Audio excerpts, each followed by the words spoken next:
right, hey, the Zorg. What's up? Glad to have you here. Oh yes, yes, absolutely. Anytime we have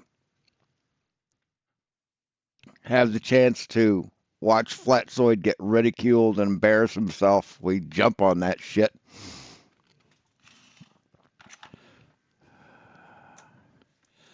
So they're running a little late,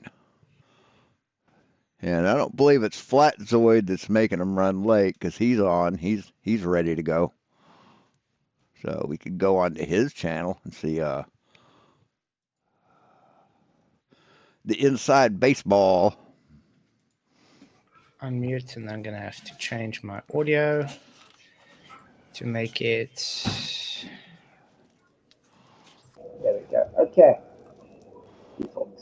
Okay, let's move along. Sorry about that. Gotta get all my settings right. Brought to you in beautiful 1K color. Before I go in, that's no problem. Testing 1 2 1 2. Okay, it's not working.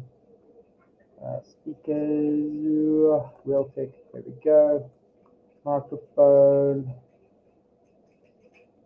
Testing 1 2 1 2. Okay. He spent how much money on this camera that's giving him like 640 by 480 resolution when he could have spent $90 on like a camera that I have that's at least 2K. Let's check if it's working, guys.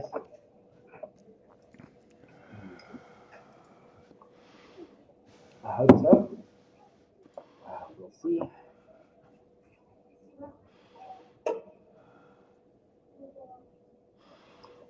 Testing 1 2. Okay. I guess. All right, there we go. I guess it's like in can't remember what movie it was, but you know where this like sect of Christianity where they flog themselves. That's probably what it is. Hey guys, how's it going? Hi, Flatzoid.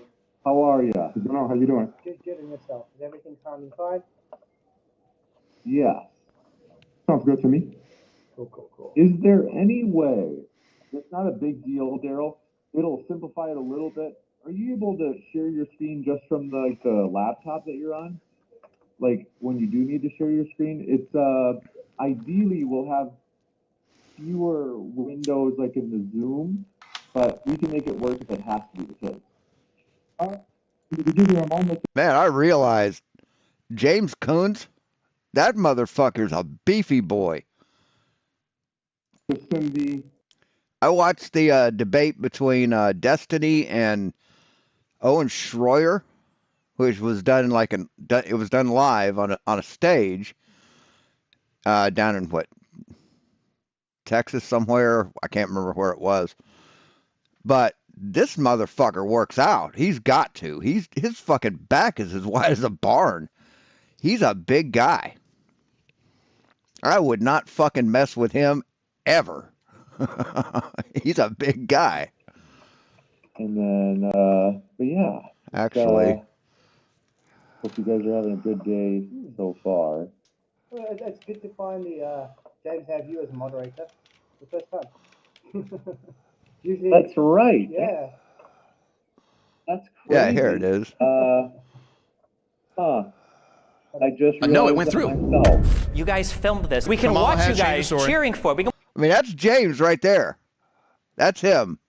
Watch you cheering 1776. What was 1776? I know you hate 1776. I know you hate What was 1776? What was that? That was the founding of the country. Which was it? What was the event? What would you call that? When we overthrew royalty and created against the government, would you call it a constitutional republic. Would you call that an insurrection? Okay, this is Destiny's channel. Let's open this. Yeah, they're still not ready to go. Where was that? Damn it.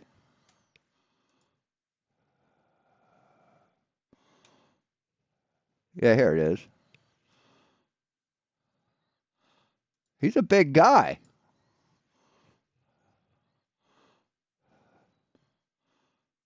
He is not a pipsqueak. Yeah, I wouldn't mess with him. Why do I? What? I don't know. Your mom likes it. But yeah, he's a beefy boy. And look, the Flatsoid trolls are over here. Already trolling. You ain't ready for my smoke, motherfucker.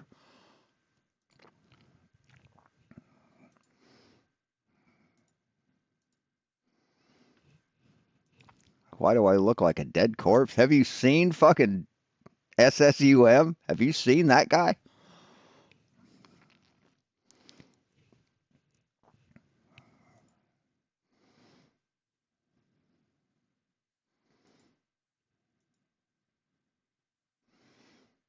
That I'll be able to share on my no problem, by the way. You got it. Darryl Berry's a pretty good debater, but I probably prefer Darryl Perry. If anybody's familiar with the Libertarian Party, Darryl Perry is awesome, man. He ran for he ran to be the Libertarian candidate back in 2020. Man, that guy's or no 2016. You know the first one with Trump, but yeah, he's funny. Darryl Perry. Let me see if I can find anything of him.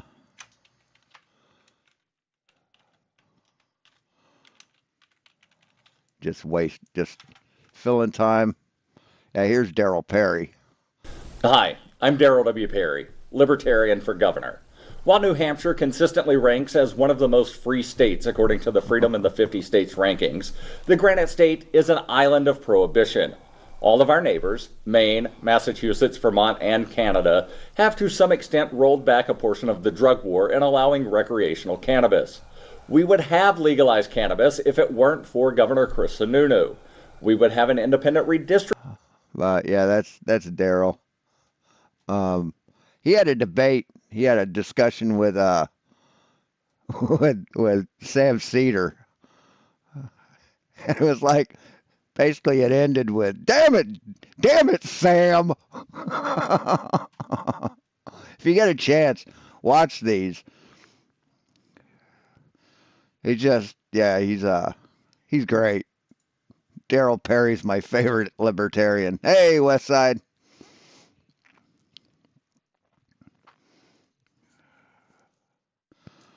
Why don't I understand redundancy?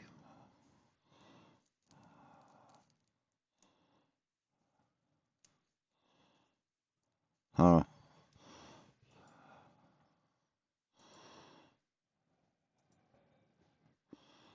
Let's see if they're getting closer.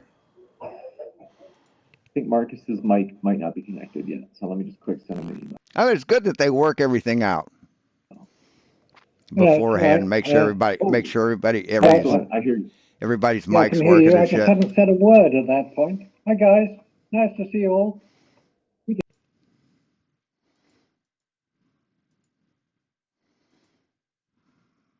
very, very true. Nice to meet you. So things are going to get more interesting from here on. Hello, Flex. Good to see you, Marcus. I'm so happy if we team up with you, man. It'll be awesome. Well, So yes. Flatsoid said he's gonna present evidence, which it'll be the first time ever. Juicy up. Let's see, Darryl, not a big deal. I can rearrange it in OBS. But are you able to use your one login? Oh, I forgot to. I forgot to remove my pad. Sorry about that. No problem. And all right, there we go. Let's see. I'm just gonna adjust the positions here, and it'll be ready to go. So it'll be a fun time. I hope you guys. Let's see. If you have any. So I've got an update on the CNC. The tool holder, they call them tool holders. I call them the router clamp. These things. This mounts to the core, with four mounting holes, and then the router fits in there, gets clamped by bolts. But they only had the files for Makita, Cobalt, and DeWalt routers. But I printed some test pieces. Basically, let these things print for, well, here. Just let them print for a little bit just to get the size. Checked it out with the router that I own, the Vivor, and the Makita fits perfect. So I don't have to buy a new router for the CNC machine. Yay, team! So we're getting closer. Still waiting on black PLA filament to come. I don't know why it takes them so long to ship the stuff. Right where we need you. I'm kind of wondering if OBS is getting to the point where it like balances everyone out on its own because it's just really good. But thinking we should actually do a moon landing thing because that is Marcus's forte, so we should look at doing that sometime. I know Marcus is getting excited for that. So I think definitely do that. Definitely. 100%. No. Moon Rock here. Moon Rock. Hi guys. Moon Rock. I have my own. I'm totally open to that. I am totally open to a moon landing debate. That could be fun. That sounds cool. Oh, yeah. It always is. Moon landing debates always end in exciting discoveries. Yeah, discoveries that you're a dumb motherfucker. Yes, I still have that. I still have that router. That's epic. So it looks like they're What moon landing, I hear you gonna say? start up. There never was one. It's all a fabrication. Yeah, see, moon landing deniers, they're just nobodies, just insignificant worms who want to be special by having that secret knowledge. You know, they want to be somebody. They're nobodies that want to be somebody, and spewing bullshit about what they don't understand just achieves that goal.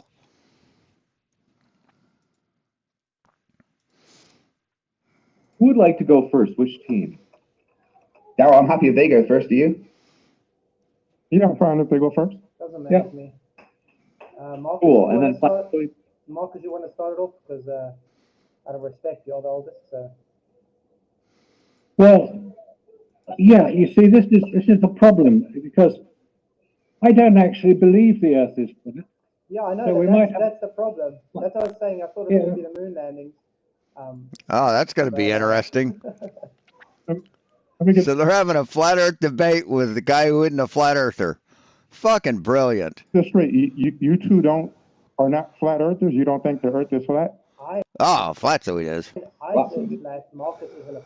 He understands Marcus that the is moon not. landing has never happened. Okay. Yeah. Because the original plan was supposed to be moon landing wouldn't happen, and then it was changed to flat Earth globe. Oh, so flat. I'm sorry, I screwed this up. Do I understand right, Marcus? You're a globe earther. Basically, yes. I'm a moron. He's a fucking crackpot. I just didn't know that. I did a poor job of communicating. I thought you were I'm flat. happy to debate all three of them if you want. It can make it exciting too. I mean, The audience doesn't like that. Let's see. It's always, everybody wants that because they're like, yes, it'll look good for me to debate 2 or 3 people at a time. But let me think about. There's no chance you guys would be. I mean, just because I've screwed up, it's my fault. Is there any chance you guys would be open to a moon landing debate? Let me see if I've Right got one of my now. old presentations still. if I do, then I don't mind. I'm first on moon landing stuff, so. Well, I'd be interested to hear what Flatside's perspective is on the flat Earth, because I have a particular viewpoint about it as well, but I don't think we're going to agree on very much. If I prefer, says he has a lot of good evidence. I mean, I don't mind sitting along and. So this is a dumpster fire before it started. And adding stuff where I can. Well, we can do the moon landing. It's fine. It doesn't matter with me. I can just It's one at a time. I can keep my flat Earth one for another time. It doesn't matter. It doesn't matter to Flat, so he'll fail no matter what. So yeah, 6 of 1, right? What happened? They well, Flatzoid's partner there, Marcus Allen, isn't a flat earther. James fucked up. He thought it, yeah. I would, but. No, that's actually this is Flatzoid's channel. This is like the pre-show, getting everybody ready and making sure everybody's got the same, mics and cameras are working and stuff. Whatever works for your schedule. We do flat versus globe. And then today, if we did, and we'll, in that case, we'll of course adjust teams and stuff. And then today, we instead do moon landing. That way, I know that, I'm sorry, Darryl. If you have any off-the-cuff critiques of, you can of course give those, but save your presentation. We can still use it for a future week, but I'm sorry I screwed this up. Are you guys? Well, they have a lot on their plate. I mean, they've got a lot of stuff going, so I can kind of forgive them for this. Okay with that just for today. I'm happy with that. Okay. As long as Darryl is. Of course, James isn't the most altogether guy, so. I'm quickly. Yeah, that's fine. I'm cool. Okay. Yeah. Yeah, I know, man. Yeah, Marcus Allen's like the newest flat earther. I heard about that. Moon landing. It's kind of sad. But I mean, it's what you get when your job is to get paid to get hit in the head a lot. Yep. And then what I will do is we'll go on screen in a minute. By that I mean about 30 seconds.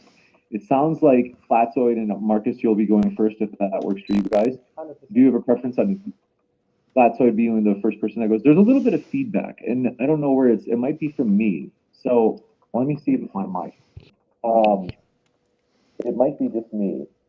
I think it is for me. So We will switch to Modern Day Debates channel once it starts, because their audio is usually better. when for transferring it to your partner, namely the second person on the same team for the same opening, you guys can feel free to do that on your own. Like, I won't jump into that.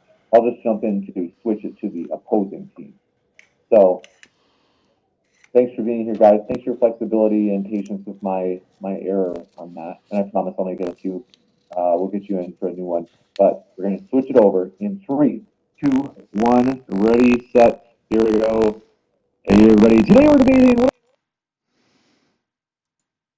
I appreciate everybody being here. I appreciate Marcus Much better. for being my partner as well. I look up to him tremendously when it comes to the moon landing things. So thank you, Marcus, for this. And everybody, I hope you enjoy this. This is an old presentation. So let's get through it. We have about 6 minutes each. Can you guys see my screen? Yep. Okay. So why the moon landings never happened? Well, the arguments I have against the moon landings are simple. According to the second law of thermodynamics, if the Earth is considered an open system, the air on Earth would seek the available space presented to him. Unless you have gravity. So if they were able to go to the moon, they would have to violate the second law of thermodynamics and therefore claim that they are able to demonstrate that gravity that's not a force or seen as a force for 110 years would be able to hold gas down indefinitely and thus overcome entropic law. Okay, so if Earth was considered a closed system, the air wouldn't be able to leave and there we can breathe, but then also the astronauts would not be able to leave Earth to go to the moon.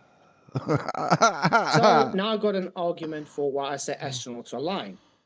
If you look at Donald Petit, he claims to have seen the stars and nebula and so forth for space, because we have a lot of differences in what the astronauts claim to see while they are in space. Mike Missamano says he also claims that Donna Batista has seen the stars, nebula, and so forth from space. You know, it's funny. I have like 5 friends that went to Paris, France, and if you ask them, they didn't go together. They went at different times.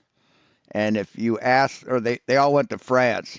If you ask them what they saw, well, one of them didn't go to the Louvre. Another one didn't see the Mona Lisa.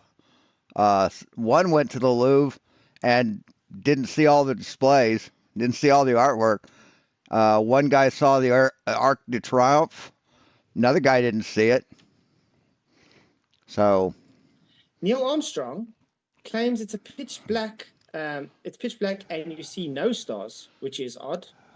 Then you have Buzz Aldrin. He claims space is a deep black, but with a velvet sheen to it. Chris Hadfield, he's the one that says space smells like steak, burnt steak or something. He also claims space is deep black with a velvet sheen to it. Michael Collins is actually an interesting one, because he can't remember seeing any stars. I would imagine if you're going to a place that you're excited to go for, you're going to remember if you see stars or not. And he later stated that he did see stars in a book after, but it's weird because it's doublespeak. So why would they all contradict one another's observation if they really did go where they claim to go? Stars or not? No stars. Which one is it? Secondly, the Van Allen radiation belts would give major problems to the film used in the Hasselblad cameras. no, it wouldn't, because the camera was designed to be shielded. So, or not the camera, but the film canisters. Apollo detectors or cassettes. Woohoo! You guys rock. Tested film with radiation and found it to fog the film with a green tint to it. Do we see these aberrations happening to the film based on the Apollo missions? No, we don't.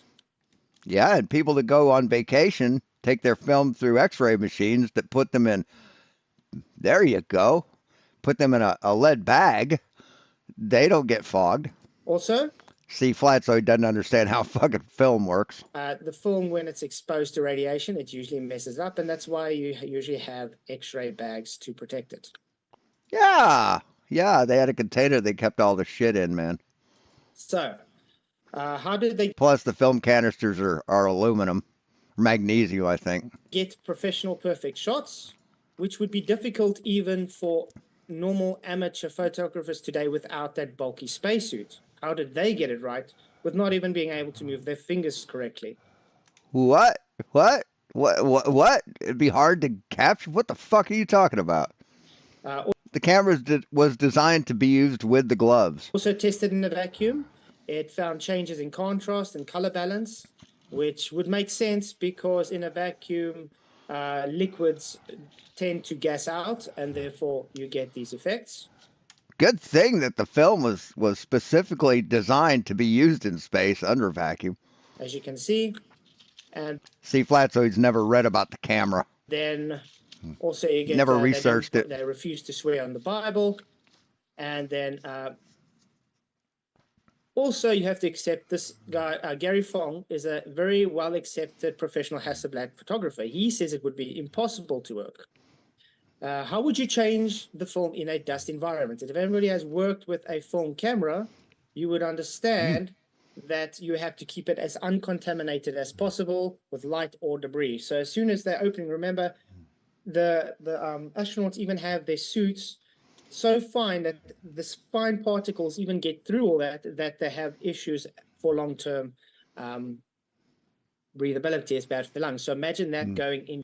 Yeah, they didn't get dust through the fucking spacesuits, man. To the fine parts between the dust. Yeah, they think they just buy off the shelf stuff. No, the shit was specifically designed and re-engineered to be used with the spacesuits, with the gloves, the canisters. How do you change film on a Hasselblad? Well, you press a button, you take the old canister off, your old cassette off, and you put the new one on. Dust. And you load the film in a dust-free environment inside the fucking capsule. Yeah. For the film. How do you change film in a vacuum? That's exactly what I'm saying. If you look at the temperatures, that's also a huge problem. And then at Violet, that's practically all I had for my thing. Then you can go ahead, Marcus. Thanks, Flat. You've promoted the Apollo detectors very nicely, for which I'm much appreciative, being one of them myself.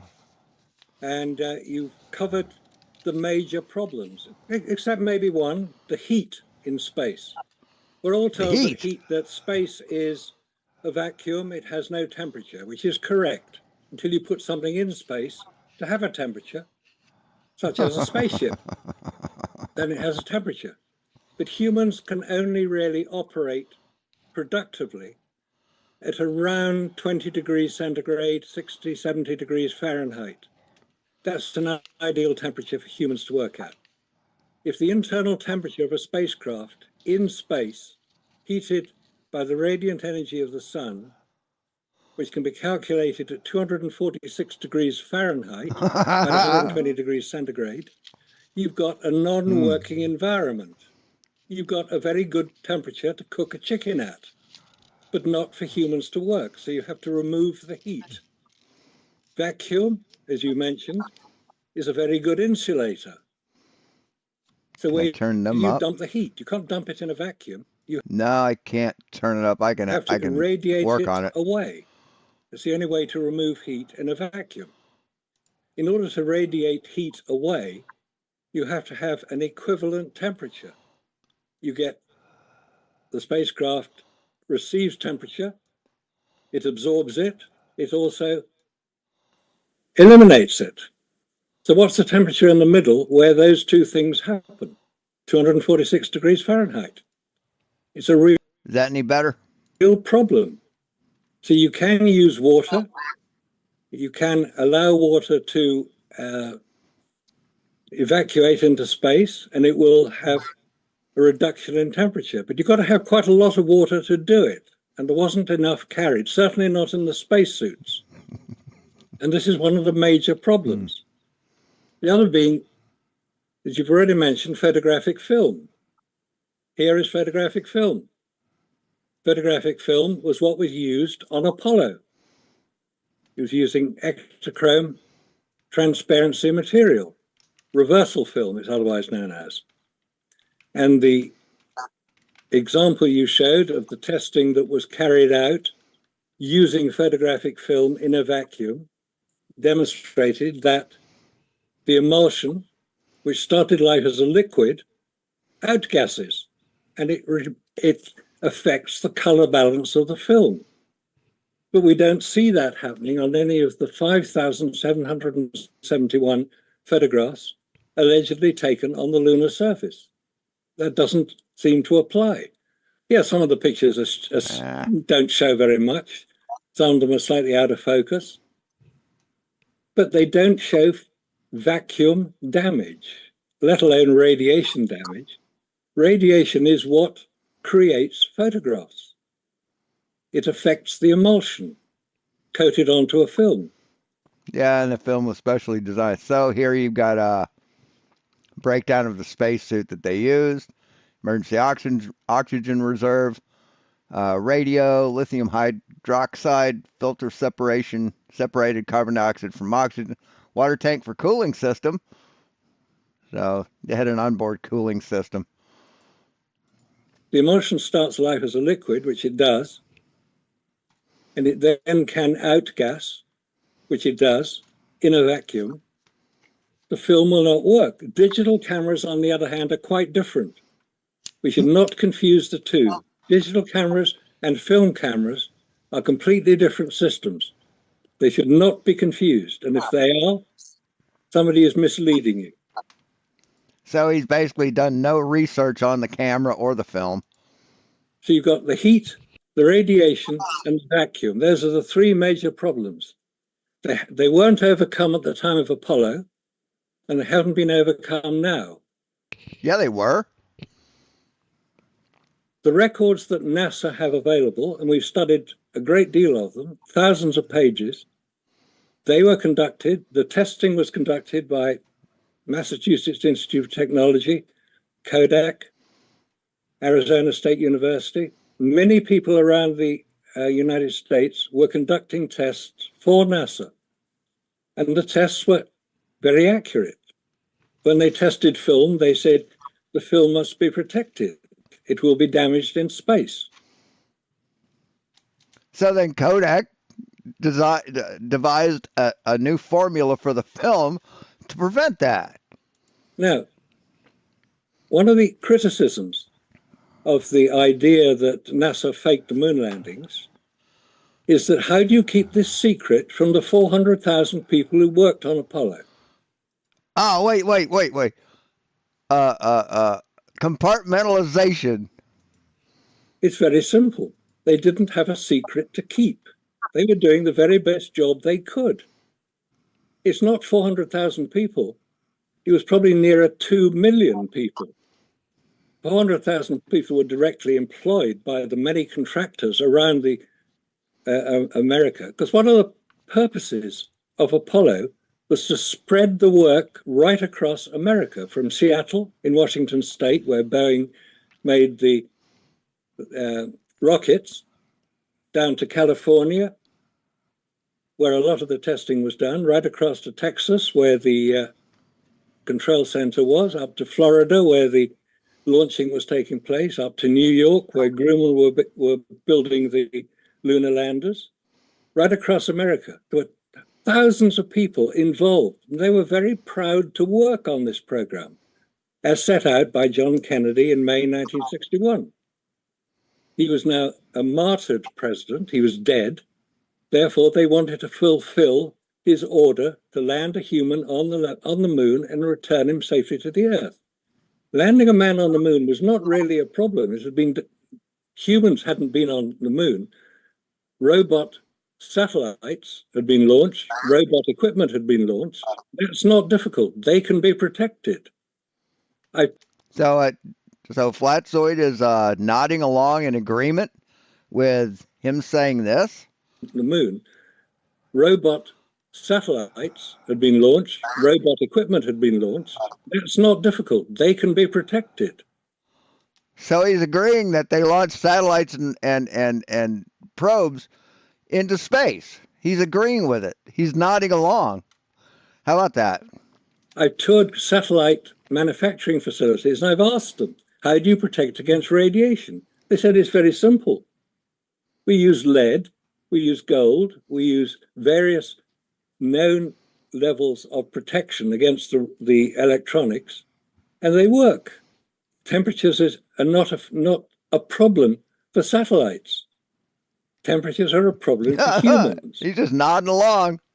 You have to place Apollo in the context of its time, late 1960s, early 1970s.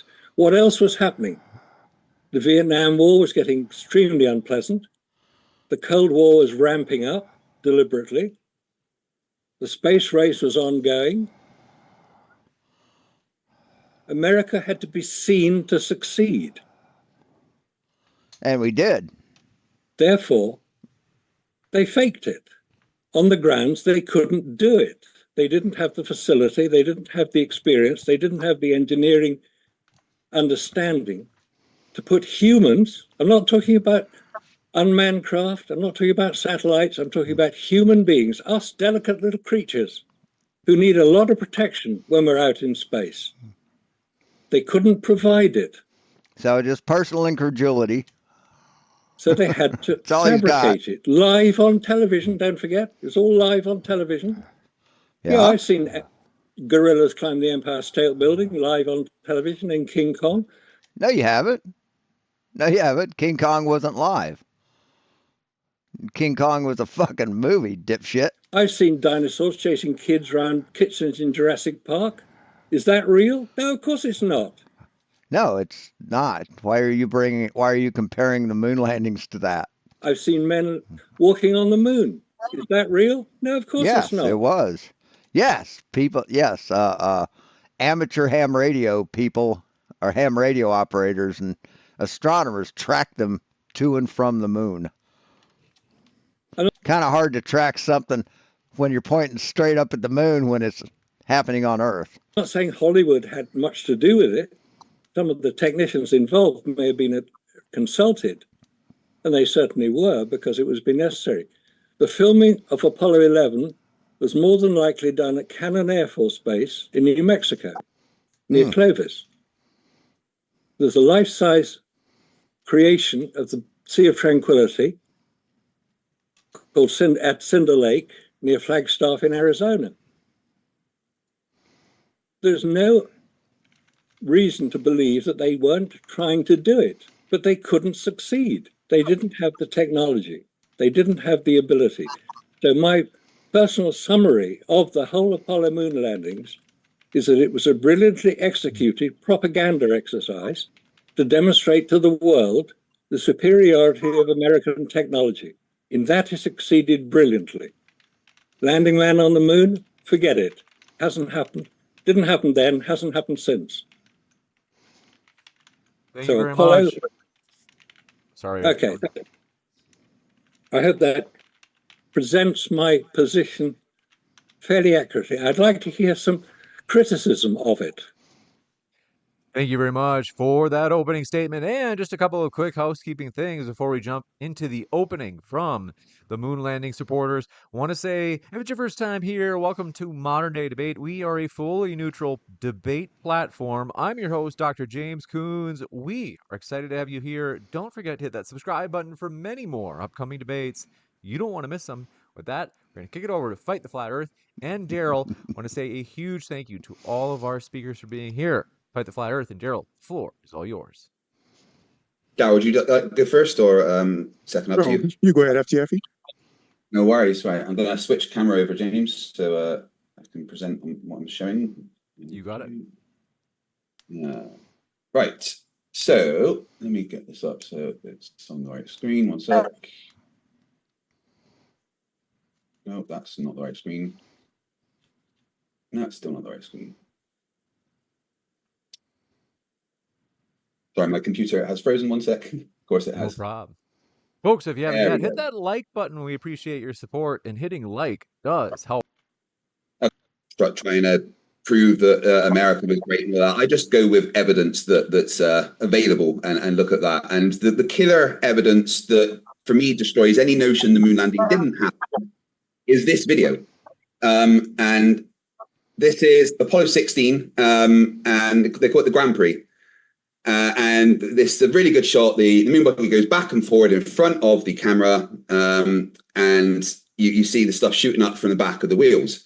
The stuff shooting up from the back of the wheels is the important part, because they form what is known as a rooster tail. If we can actually pause it at the right point, maybe we can get it here. As it goes along, it shoots up the dust behind it, the regolith, in a very particular pattern that's called a rooster tail. And if you watch here, just at the back wheel, as it shoots up, you see that very distinctive pattern. That is, you might not realize it, but that's the killer. That pattern coming off the back of those wheels destroys any notion that the moon landing didn't actually happen. It's been analyzed, and the analysis basically shows that the trajectory of the particles coming off the back of the wheels shows two things. One, that it was in an atmosphereless environment. Otherwise, they would have shown resistance, and they didn't. They followed a trajectory that showed that there was no resistance. It was a simple parabolic trajectory. My grandmother and grandfather were moon landing deniers. And they followed a trajectory that matched a gravitational acceleration of what they would expect on the moon. And they compared it with what you would have on Earth. This particular... I like what MC Toon did the other day on the debate he had, where he took the feather and the hammer falling, that video, that video, and showed what it would look like if it was sped up to Earth's gravity. Like they say, well, it just fell slowly because they just filmed it in fast motion and then just slowed it down, right? But he showed what happens when you do it at the speed that it would be if it was on Earth, and everybody's moving around like this. It's hilarious. The graph here, measured dust trajectory clip 1, which is literally from the clip that I just showed here. Look like an old science. Shows all the blue dots are. Look like an old black and white silent film. They fall within the 2 curved lines that show the gravitational potential on the moon. If on Earth, you would either have these 2 green lines. That was what you would expect on the Earth, depending on the speed and the conditions on Earth. It shows air resistance, and it shows a much quicker acceleration towards the ground, which is what you would expect on Earth. But every single one of those particles traveled in the trajectory that showed there was no resistance, and it was in an environment where the gravitational acceleration was much less and matched what we expect on the moon. And that's basically. So far, it's personal incredulity versus evidence. Basically it. For me, that is the absolute killer. The only response is, well, they faked it. Well, if they faked it, how did they remove the atmosphere from this entire massive thing? That would need to be answered, because this was filmed in something that had no atmosphere, and the proof is the analysis that has been done on those trajectories of the particles. So either they built a massive studio, removed all the atmosphere from it, and somehow reduced the acceleration towards the ground, or this was filmed in an environment where the trajectory was dictated by having no resistance and a gravity less than we have on Earth. And that's it. For me, I want to know who they paid to attach the wires to every dust particle they used in the studio. That is the absolute killer. I've gone through so many moon landing denying nonsense, and this is it. There's no response for this that matches the physics of the universe that we live in that can debunk it being on the moon. And with that, over to you, Darryl.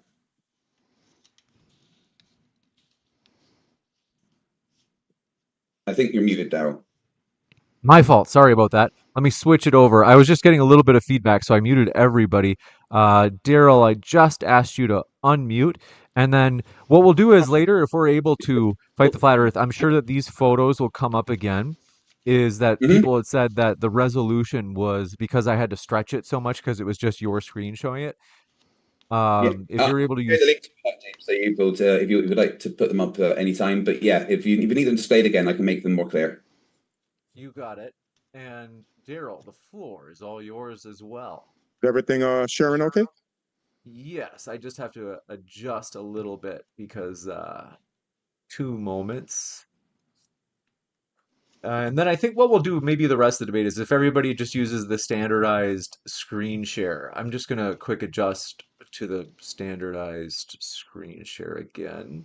Thanks for your patience. And Darryl, the floor is all yours. Hello, everybody. My name is Darryl Lee Berry Jr. It's a pleasure to be back on MDD. Good to be debating with Fight the Flat Earth. I'm a fan. And good to have James be a moderator again. It's been a long time. So I'm a physics student, astronomy student. Some of you all know that from our last time. So I can't say I'm an expert on moon landing, but I'm familiar with the topic a bit. So we'll be debating the moon and whether the astronauts went to the moon. And basically, 2 things come to mind for me when I think about how we know or understand that the moon landing happened. So one is the fact that we have satellites in space. China has satellites in space right now where they're taking pictures of the moon landing locations, the location spots. They can see the effects of the astronauts being there. So that's one thing right there. Another thing that we have as far as moon landing, at least knowing that we went there, is the fact that, and hold up, see why my screen is sticking. If I need to stop sharing one moment here so I could get this to, there we go. So hopefully that still stays the way it was. Another thing that we have is we have the laser reflectors that the astronauts left on the moon. So basically, when they were there, they left these laser reflectors on the moon that are built in such a way that when light goes into it at any angle, it's reflected back back at the source of the light. So these things are designed similar to how the plastic or glass structure is on our tail lights, for instance. So that if somebody's coming in behind us and they flash when at night, the light that's coming from that car will go back to them so they can see us there rather than bouncing off at an angle. So a similar technology, but more advanced, was used on the moon, and people have utilized those reflectors ever since they were left there to shine laser light there to find out exactly how far the moon is away from us. That's why we have very exact distances for the moon. We could use those things to, for instance, predict lunar eclipses, solar eclipses with the distances and calculating everything. So those are two things that come to mind that are pretty clear that we went there. So I look forward to doing as Marcus said and challenging them on some of the things they presented. Thank you very much for that opening as well. I want to say, look at the confused look on his face. As I mentioned, huge thank you to our speakers. They are professionals. They have done a tremendous job. I want to encourage you folks, check out their links in the description box. Be aware that their links are in the description box right now. What are you waiting for? But we're going to continue on with the debate. Thank you very much, gentlemen. The floor is yours for open dialogue. Can I make a couple of points about what Darryl has just said? He referred to the Chinese pictures. What that actually showed was NASA's Lunar Reconnaissance Orbiter photograph of the Chinese landers. It wasn't the Chinese photographing the Apollo landers, because they've never done that. All China have ever said was, we have seen on the moon traces of Apollo. They didn't say what they saw. They have never shown a photograph of any of the Apollo landers allegedly on the lunar surface, because they're not there. But they don't want to upset America, so they will go along with the story. China are doing some very interesting activity on the lunar surface because they've landed there. They're not being helped by America, but they have never said they have seen Apollo landers on the lunar surface, nor have India, nor. See, my question is, why would Russia lie? Why would Russia lie about the whole thing? Because, I mean, they had a chance to become the world's superpower and bankrupt America. We already were stretched pretty thin, and Russia basically went bankrupt trying to compete with us in the race to the moon. So all Russia had to do was not spend any money, not compete, and just expose us for the frauds that we were, and the opinion of us on the world stage would be so fucking low, Russia would take over as the world's superpower, leaving us in the dust. They'd have more money than us because they didn't spend the money on the moon race, and we'd be world frauds. But they didn't do that, did they? Nor have Japan, nor have Israel. All of those nations have sent unmanned craft to the lunar surface. And as for the laser reflectors, well, forget it. You don't need a laser reflector to bounce a laser off the lunar surface. But you need a retro reflector to make sure the light comes back in the direction that you sent it at. See, with a retro reflector, you don't have the angle that goes off, right? With a regular reflector, it hits and it would go off this way, or it would hit and go off this way. With a retro reflector, it hits and comes back this way. It hits and comes back this way. It doesn't matter what orientation you are to it, it would always come back the same direction. This motherfucker doesn't understand how retro reflectors work, and he's never even fucking looked into it. It was done by the Massachusetts Institute of Technology in 1962. Actually, before that, in Project Diana in World War II. Yeah, they were bouncing radio signals off the moon because it was a secure means of communication. So just because there's allegedly a lunar laser reflector on the lunar surface doesn't mean that anybody put it there. It's a secure... The Soviets. What? Bouncing a signal off the moon is secure radio communications when any ham radio operator could pick up those transmissions? Launched unmanned craft in 1970, which had laser reflectors on them as well. made by the French, as it happened. So laser reflectors are not any example of men landing on the lunar surface. I'm sorry about that, but you need to check the records to show that MIT did it 7 years before Apollo and did it successfully. You could bounce a laser off the moon. Not rocket science. Sorry. Okay. So to quickly respond to that, the first thing you said about Actually, let me respond to that since they actually directed it at me. Yeah. So the Thanks, first Darryl. thing, if I was mistaken about China, then that's my mistake. As far as the reflectors, how does anything you said disprove that scientists are sending light beams to the reflectors that the astronauts left there? I don't hear where that disproves that in any way. No, what I'm saying is that you don't need a reflector to bounce a laser off the lunar surface. That's all. no, but you get That's much not more. that's not what my that wasn't my point though. My point was that the astronauts left reflectors on the moon, and people have been using those specific reflectors to reflect lasers back. Nothing you said has addressed that. So it's similar to if I was to tell you. So they don't have reflectors because you don't need them? I went to the Okay. store in my car, and you tell me, you know what, you don't have to go to the store in the car because I went in a truck. That doesn't change the fact that I went to the store in my car. So what I want you to do is actually address the fact that astronauts left solar reflectors there, and scientists are specifically using those reflectors, so we know they're there because they left at specific locations. You see, if you shine a laser at the moon, it's going to go to a certain place.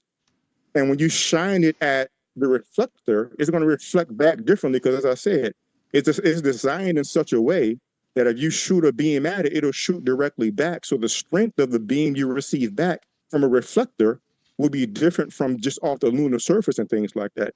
So nothing you said has addressed that. But yes, they can do it in other ways, but yes, they're also doing it with the reflectors that the Apollo astronauts left on the moon. And also, Okay. Also, they have a new material that basically reflects 99.9 or 99.6% of light that hits it. If you have a sheet of this stuff in a white room, you can't tell that it's there because it reflects light so well it masks itself. So if they put new retroreflectors with that stuff, the signal would be stronger. Hey Dan. Hey Aid. What diameter is a laser beam when it reaches the moon?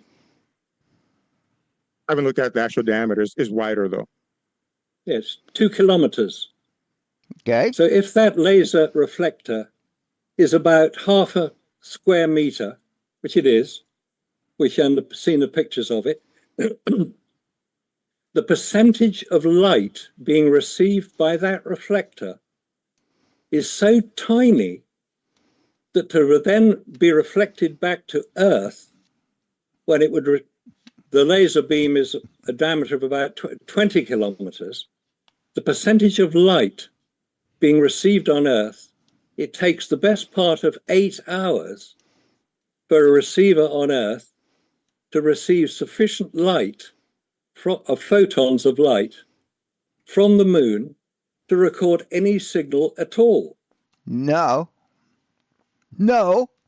And seeing as they send the laser off in a pulse, in a specific pulsed pattern, they look for that pattern to get back. They don't need all the light to come back. It's not like shining a laser at a mirror and getting an immediate reflection back. That's not the way it works. Not on the moon. So that claim of saying things there, but do you have any evidence for the things that you've just said? Oh, there's plenty of evidence. Well, could you present that? Because you are just kind of... There's plenty of evidence. You just don't have any. I left it in my other suit. saying things and No. I can find the evidence. It would just take a little while to find it. I'm just quoting what scientists have confirmed many times, that a laser beam fired from Earth has a diameter the best part of 2 kilometers by the time it reaches the lunar surface. Doesn't matter. Well, that's also the thing. Because they've done this since World War II, okay, that means they still get receiving back. Now, as Marcus is saying, because it's 2 kilometers wide, that reflector is you're not going to get even 1% of its reading back. So that reading you're getting back would just be lunar surface reading anyway. So you are begging the question that they did put lunar reflectors on there in the first instance. You haven't proven it to exist. You're just making a claim and telling us to debunk something that hasn't been validated yet. That's it. Okay, so there's a lot of that is easily debunkable. When you get a signal back from the retroreflectors, it's a lot stronger than you get back just from the surface of the moon. You are correct that it's an extremely small amount that you get returned back. In fact, it's about 1 photon in every 10 to the 17 photons. So about 0.000000000000001% sent from Earth then gets returned to the telescope.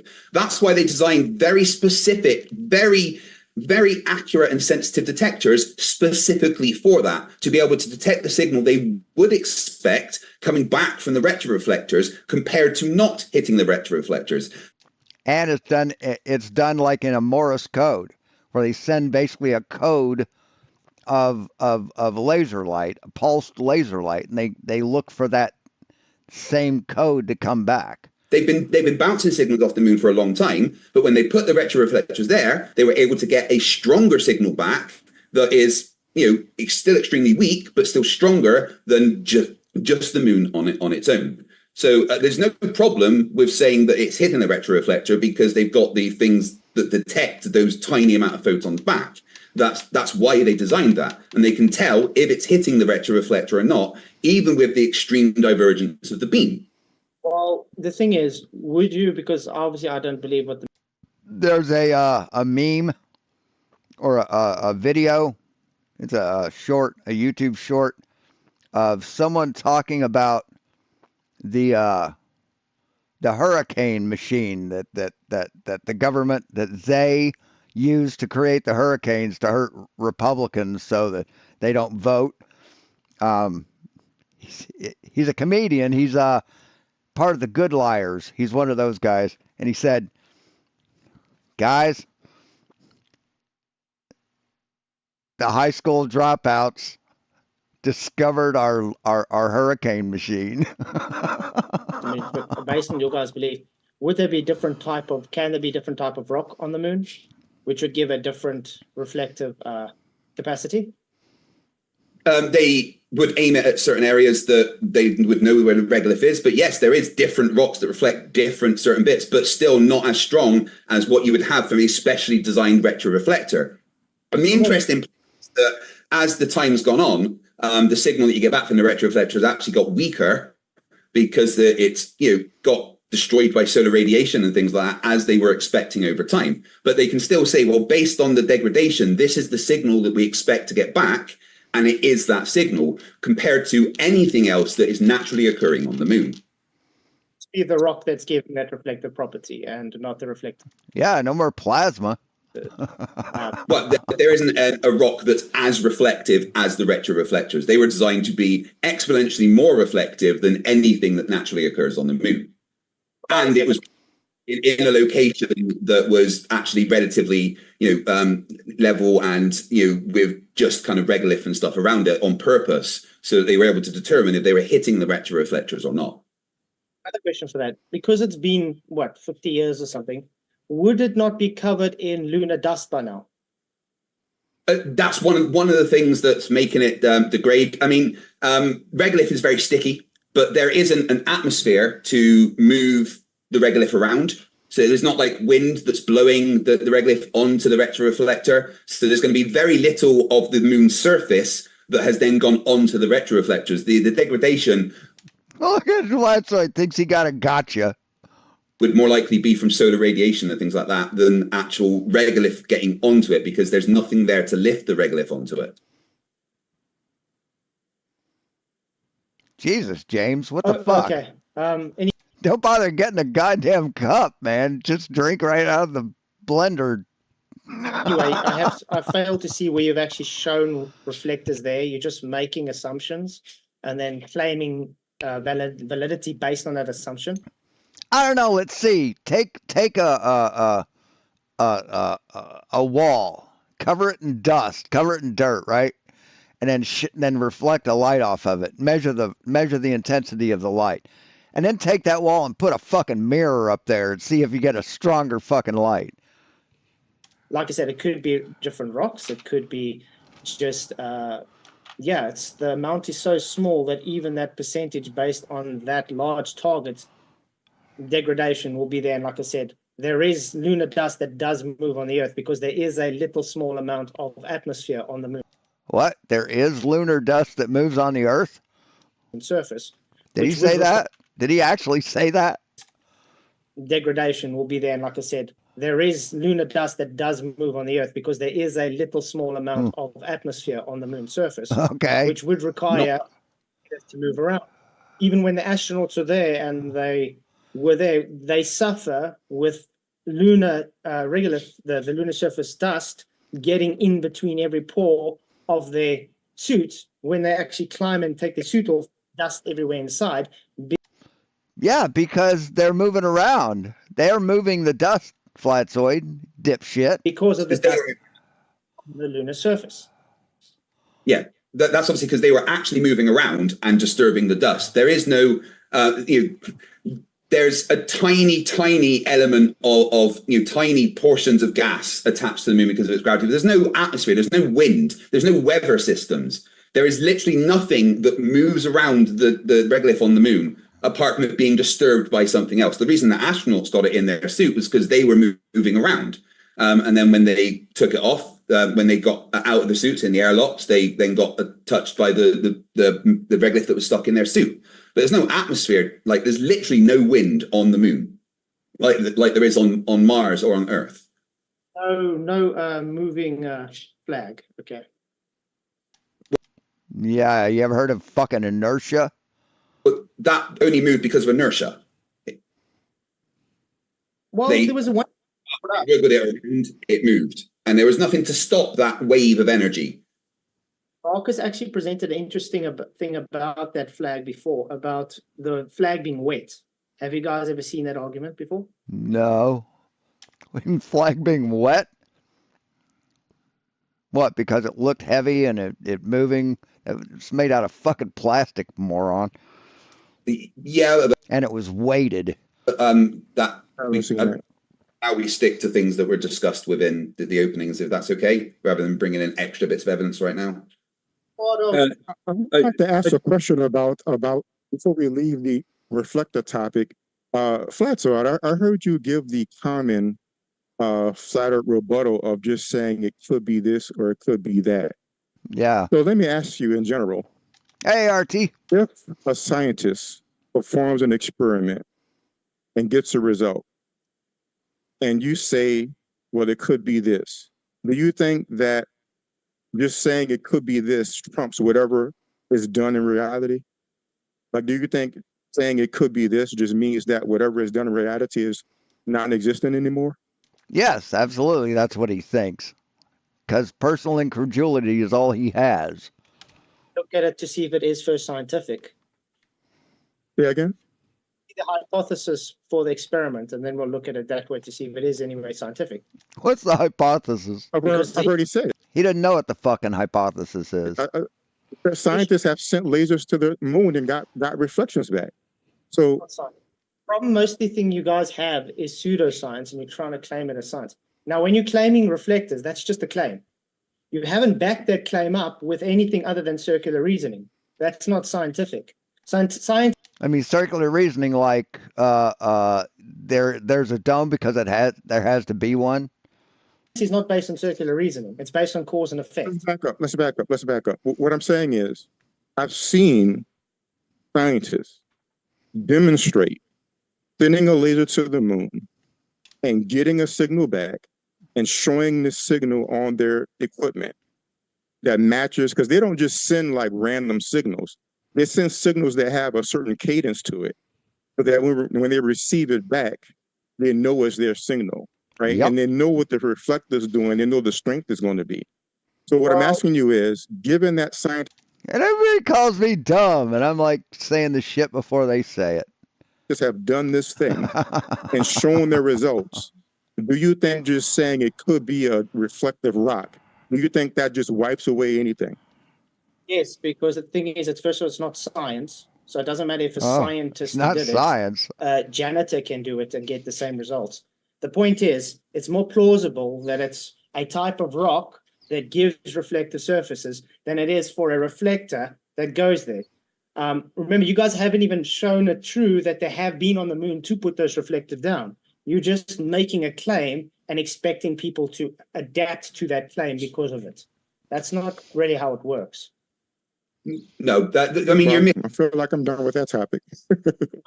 we went to the moon. And again, there is no moon on the moon surface that gives the reflective properties that the retroreflectors do, according to all of science. And also, it is science because they made a prediction and tested that prediction, which is literally the foundation of science. You just denying that things happen and saying it's more plausible than this does not dismiss the things that were done. It's literally just denial on your part. The claims of retroreflectors are commonly known, and there's plenty of evidence to show. There's videos and pictures of the astronauts putting them down, which I know you guys would just say was fake, but there's evidence that it happened. More evidence that it happened is the fact that we can predict what we will get back when we hit the retroreflector. Hey, Cygnus. And we get that back compared to what we did before the retroreflectors were placed, which was just getting the signal back from the moon itself. And they're different. We can tell they're different. We can even follow the degradation of the equipment that was put there. Right. Now, does it absolutely 100% prove that people went there and put it on the moon? Well, apart from the videos and pictures, I guess not. It could have been robotic drones that went and put a retroreflector on the moon. But the question of whether there is a retroreflector or not on the moon is a fact, according to the testing of predictions of what would happen. Like, nuh-uh. If you fired a laser at it and got it back. But, I'm not saying that it wasn't humans that put it there. I followed the evidence of the pictures and videos showing them putting it there. But, can I prove to you those pictures and videos were not fake beyond your standard of evidence? No, I don't think anybody can. Just one point on faking pictures.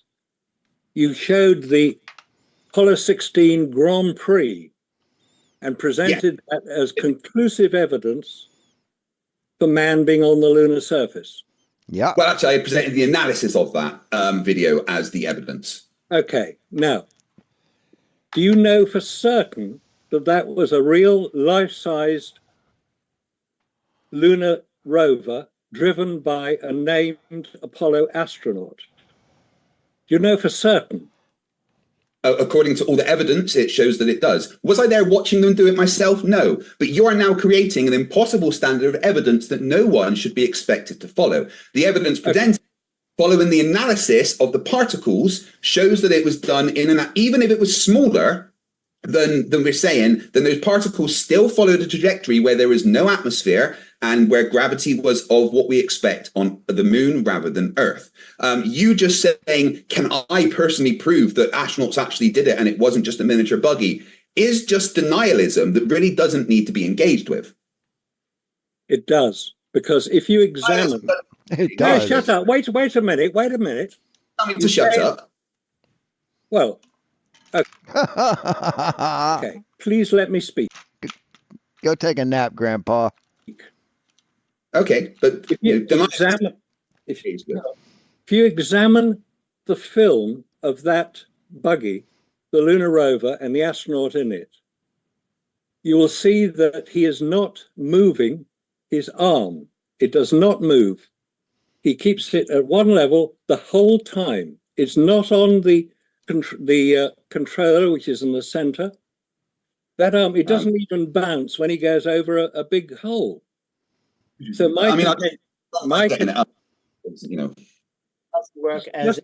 just examine that particular film closely, and you'll. I have done.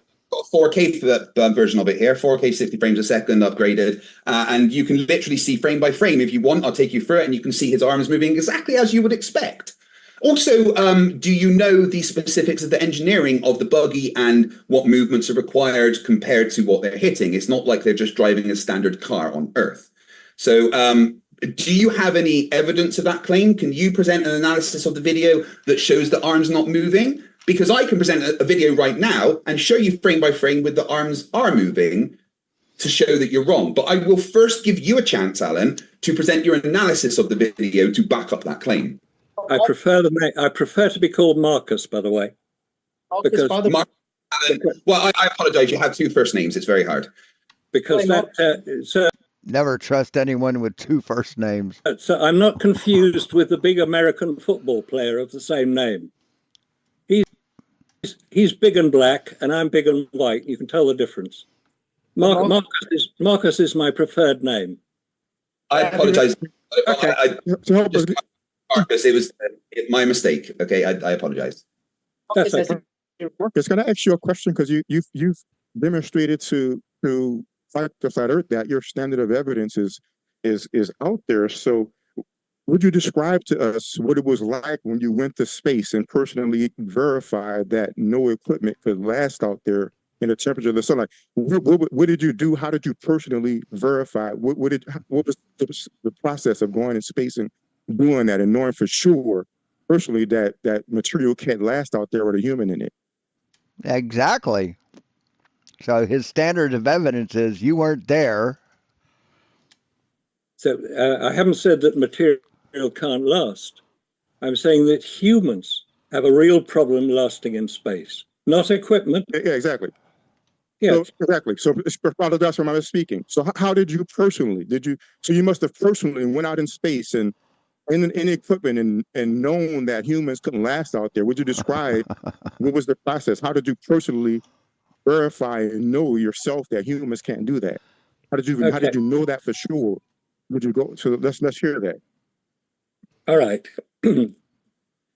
You've heard of Mount Everest, obviously, the highest mountain allegedly on planet Earth. Yes. 29,000 and a few feet. Humans cannot survive on the top of Mount Everest without protection. Right. The spacesuits provided that protection. It had a central cooling system to keep them cool from when the sun hit them. It had multiple layers of thermal, of pressure material. Above 26,000 feet, it's called the death zone for obvious reasons. People die. Then that's less than 5 miles above sea level. So if humans at that level, 5 miles above the lunar surface, need protection to survive, not from the lack of oxygen, but from the reduced pressure forcing the oxygen into the lungs, it's a reasonable... This is what I'm noticing. So yeah, they just went to the moon wearing North Face jackets. That's all they had, right? They took a big gulp of air before they went. What the fuck is he talking about? Again? This is what I'm noticing. You said that's reasonable. This is what I'm noticing. Flat to Flat Earth presented a video showing... Yes, absolutely, West Side. ...that given our understanding, we can calculate how fast things fall in the gravitational field. We can look at the particles and see that they're falling in such a way that there's no atmosphere, that the gravity is lighter. You said that's not enough. Or can you be absolutely sure? But yet, you just gave us similar evidence. You didn't tell me you went into outer space in a capsule and you died. You said, okay, I'm going to give you something relevant that's related. You can't survive on the top of a mountain, so obviously you can't survive in space. That's reasonable. That's what you just told me. So that tells me that your reasoning is either flawed or dishonest. That you would present Flat to Flat Earth with a standard of evidence that you're not holding yourself to. If he needs to know for certain that there's a named astronaut in that... The hell are you doing, James? ...rover, and it's not enough for him to calculate the fall of gravity and to see that there's no air there, it's not enough for you to just talk about Mount Everest. That's not space. So what is it going to be? Are you going to hold yourself to the standard of evidence that you want to hold Flat to Flat Earth to? Or are you going to be reasonable with him as well and accept that he looked at that dust is falling at 1/6 the gravity of Earth, is falling in a way that there's no atmosphere, and thus he knows that astronauts were there. It's the two choices you have. Either be dishonest or actually engage with Friday the 13th evidence, just like you wanted me to engage with you about Mount Everest. I mean, I can certainly respond to his one criticism, which was that, you can look and see the arms weren't moving because I've got it ready and I can show frame by frame how his arms exactly moved as he went over certain bumps, which I'll do in one sec. But I just want to say quickly, for the sake of Flatzoid, I think he's got a problem with his audio and has had to temporarily leave. So, just bear with Flatzoid, and I'm sure he will be back because, engaging with him about science is endlessly entertaining. But James, would it be okay if I quickly presented a video? Oh, James isn't there, so I'm just going to do it anyway. Wait. Hey, guys, we're in charge of the channel right now. No, he's back. It's okay. Ready. James, 5 seconds. Friday the 13th was the king of modern day debate. I witnessed it. Thank you for your patience. I had to plug in my laptop, but we're ready for you. And Flatzoid is back. I hope it's working now. Okay. Yeah, we can hear you now, Flatzoid. I was trying to talk this whole time and I realized, why is everybody ever talking to me? It's like, oh, I can't see, nothing's happening. Are you able, Fight the Flat Earth, to do a screen share here in Zoom? And that way it'll give... That's fine. That makes it easier for you, absolutely. Screen share. But the point I wanted to bring up while he's doing that quickly, Marcus, the thing is, look how that video is showing. It doesn't rebut anything we brought up of how the cameras were able to work on the lunar surface to take that video. We'll get to all of that, yeah. But the fact that it exists shows that the cameras could work. So there's that. Right, anyway, so I want you to pay close attention to his arm. Am I sharing the screen, James? Is that okay? Yeah, right, I just got it so everyone can see up on my side as well. Right, if you pay attention to his arm that is closer to us, and as I skip it frame by frame, which it's not doing because for some reason. All right, you can see as he goes over a bump here, his arm reacts and goes up and then down as you would expect. And I'll go back a bit because it skipped the bit I wanted. As he's going over that bump, you can see that his arm changes position relative to the one behind it. Let me get back. So at this point, it's really quite low relative to the arm, the other side of it. But as he goes over a bump here, the arm corrects the steering just there, as you expect, and it goes up and gets closer to the other one, and his whole body shifts with the steering, which he then moves to the left slightly to correct. So I don't agree with straight line and even hitting bumps, and you can see the arms doing the slight corrections that you would expect with the extreme suspension. But it's even better because if we get to bits where he's turning, I had another point prepared. So here we go. Well, based on that, FTFE, wouldn't it be possible that they just have a controller for that? Would it be possible? Arm that's stuck to the steering wheel, because it's like a remote control car with the hands just stuck to it. As it turns, the hands have to obviously go with it. Isn't that possible? Do you have any evidence of that? Anything is possible, but do you have evidence? Yes, because the point is you haven't shown how the cameras can work on the lunar surface to take this footage in the first place. We can show you. Do you have any evidence? Yes, my personal incredulity. That technology was existent in those years, and thus this could just be a miniature scale model, as Marcus said. How much that you could see his glove, especially in this frame. I'm just trying to debunk Marcus here. Especially here, as he goes over these bumps, you can see his gloves reflecting, and you can see how much he corrects the steering with his arms there, and they change position. So the claim of he doesn't move his arms is incorrect. He does. It's very little, but that's because there's suspension there designed to make the steering a lot easier. I don't see what you're claiming there.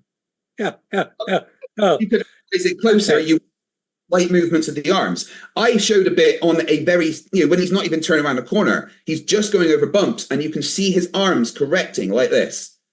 I showed it framed. And if that's what I'm saying. This can be debunked by knowing it could be a remote control car with an action figure stuck to the wheel, and it gives little recruits as it's moving. That's just normal. The technology for remote control cars were existent those days. Okay, but this is still in an atmosphere that has no environment and is low gravity. But we can get into the film evidence. Does density, wait, does density change the behavior of that dust? If there's no air, there's no density of the air, then yes, it would change the behavior of it because it would cause less resistance. So how do you know the density of the claimed dust on the moon? Oh, but with the analysis.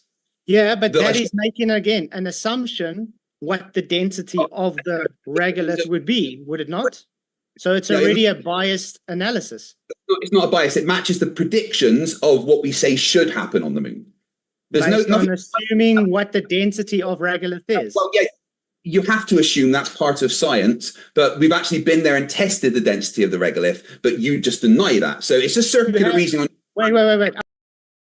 So how did they mask the exhaust from the RC car, from the remote control car, Flatzoid? How did they mask that exhaust? Because they didn't have electric RC cars back then.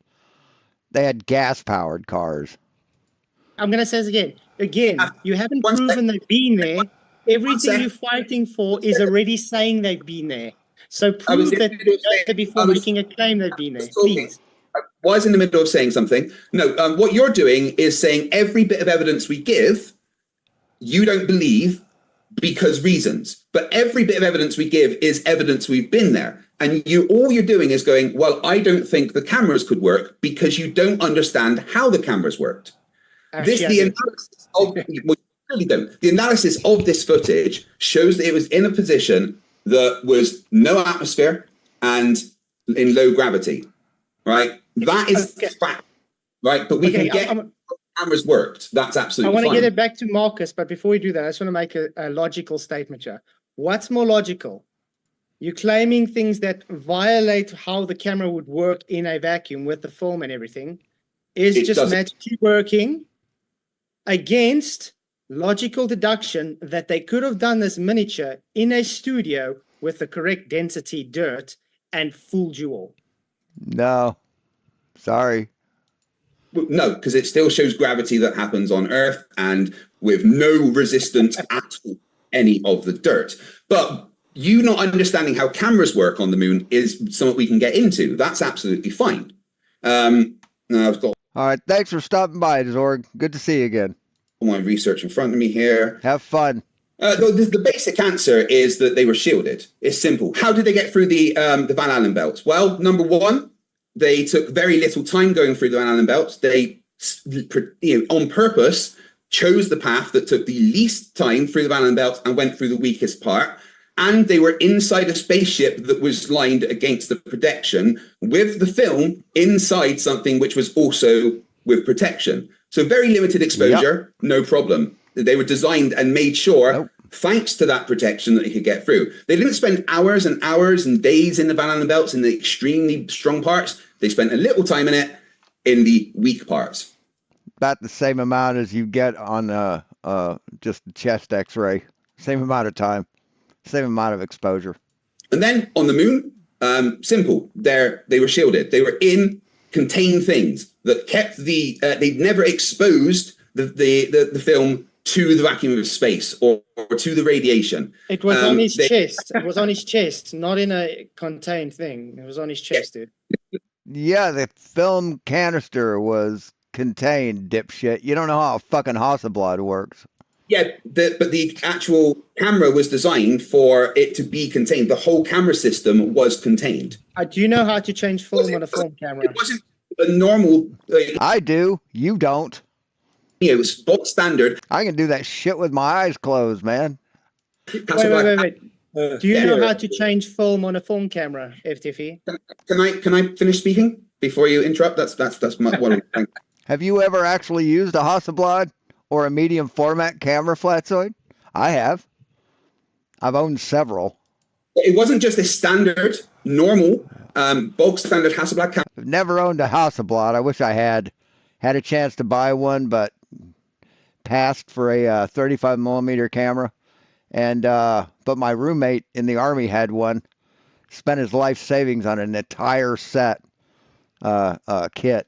And but I've owned Mamiya, Yashica, Crown Graphic, which is a large format camera. Yeah, I've owned a bunch of different cameras. Camera strapped to them. It was one designed to be used in that environment. To change the film, they had a system specifically. It was just cartridge insert. That was it. It wasn't just the normal film that you had to expose and then put in. You are just making a straw man of the equipment that was used on the moon. If you can't understand the equipment was actually used on the moon, then that's not our fault. But it was designed specifically for ease of use and to be protected against the environment that they went to. They didn't just give them a standard Hasselblad camera. Off you go, boys, do your best.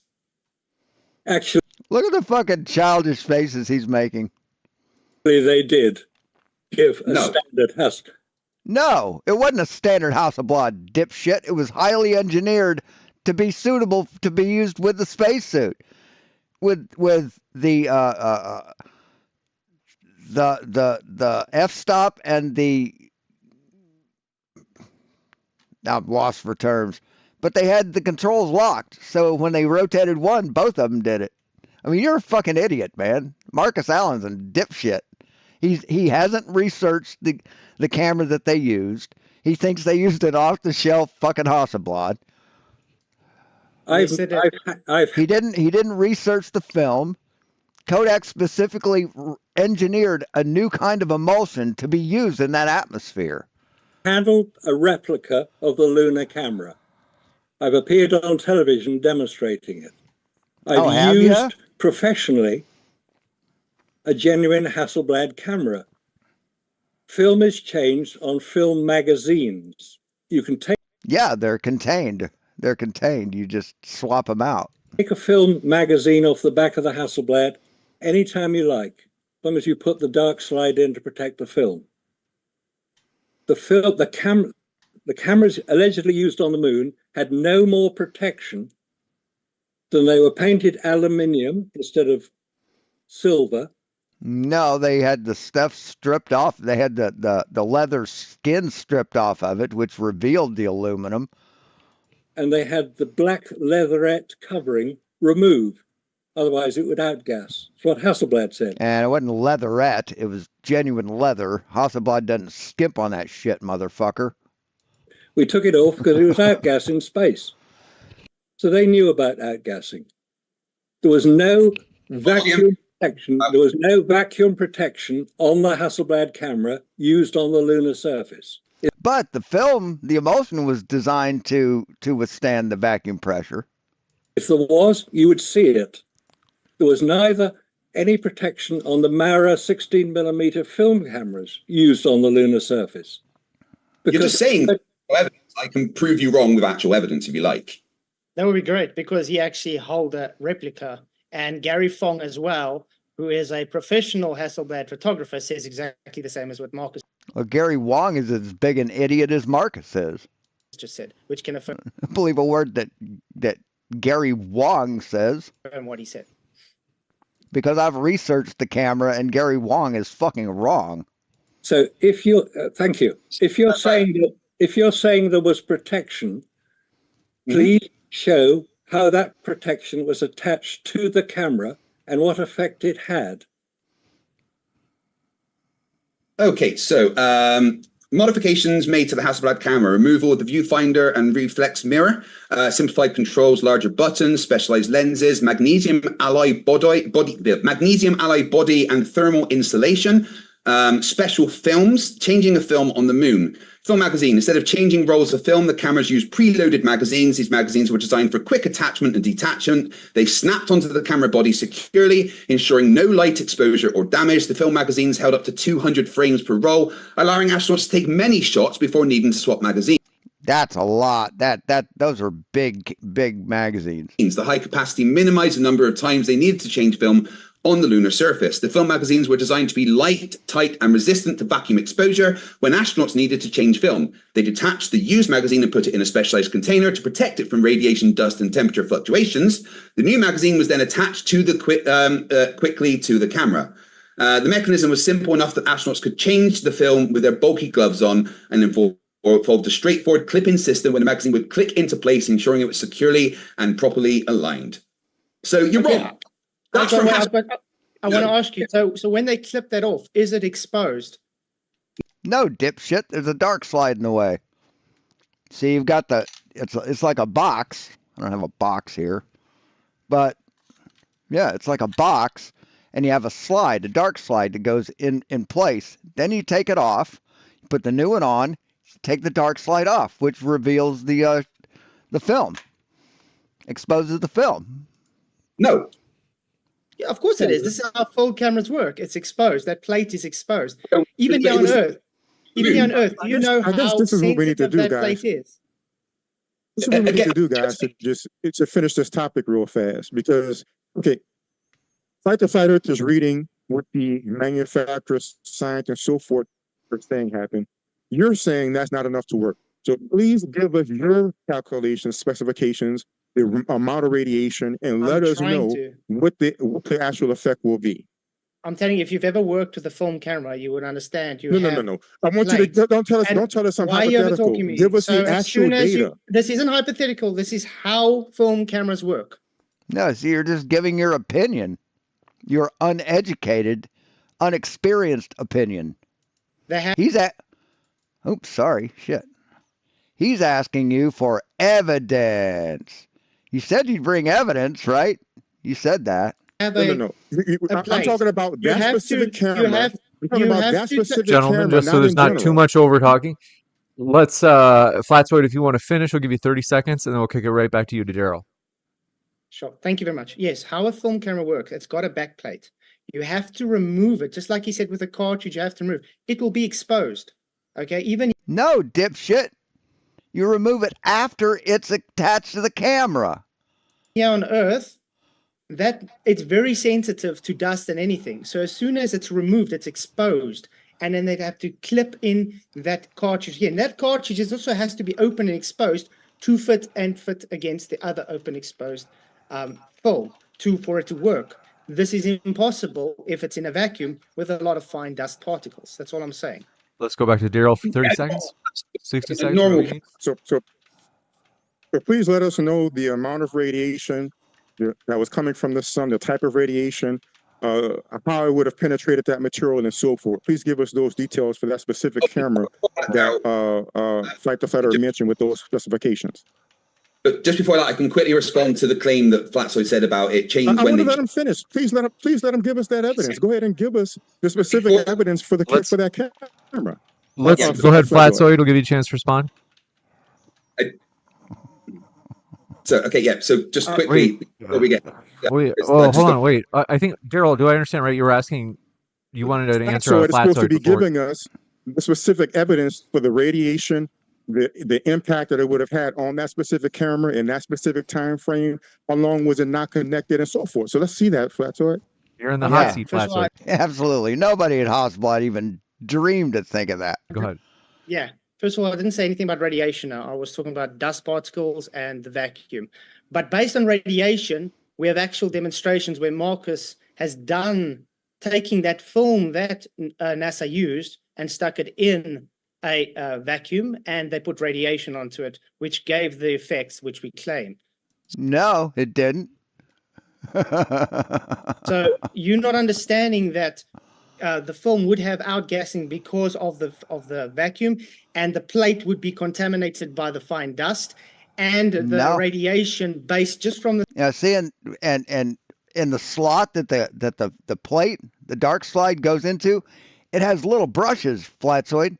It's got a brush on each side, and it's a really dense, bristled brush. It's real long and real short, real thin, and when it goes in, it brushes it clean, and when it comes out, there's no dust to be brushed off. You're a fucking idiot. The sun alone and its temperatures would actually cook it that you wouldn't be able to see what you're seeing. It's not my problem. It's just your incredulity to understand how film works. Sorry. Let's try this again. Fight the Flat Earth read the specific specifications. He read the specific changes that were made to the cameras and what they were made to do. You're saying that's not enough. So give us the amount of dust that would have went in that amount of time. How much time it was disconnected. You even made the little separation disconnected. So if it's separated for a second and put in for a second, how many granules of dust? how much dust can the material withstand, since it was obviously made to withstand that? Give us those details. And they didn't change the canisters on the moon, on the lunar surface. They changed them in the fucking airlock, dipshit.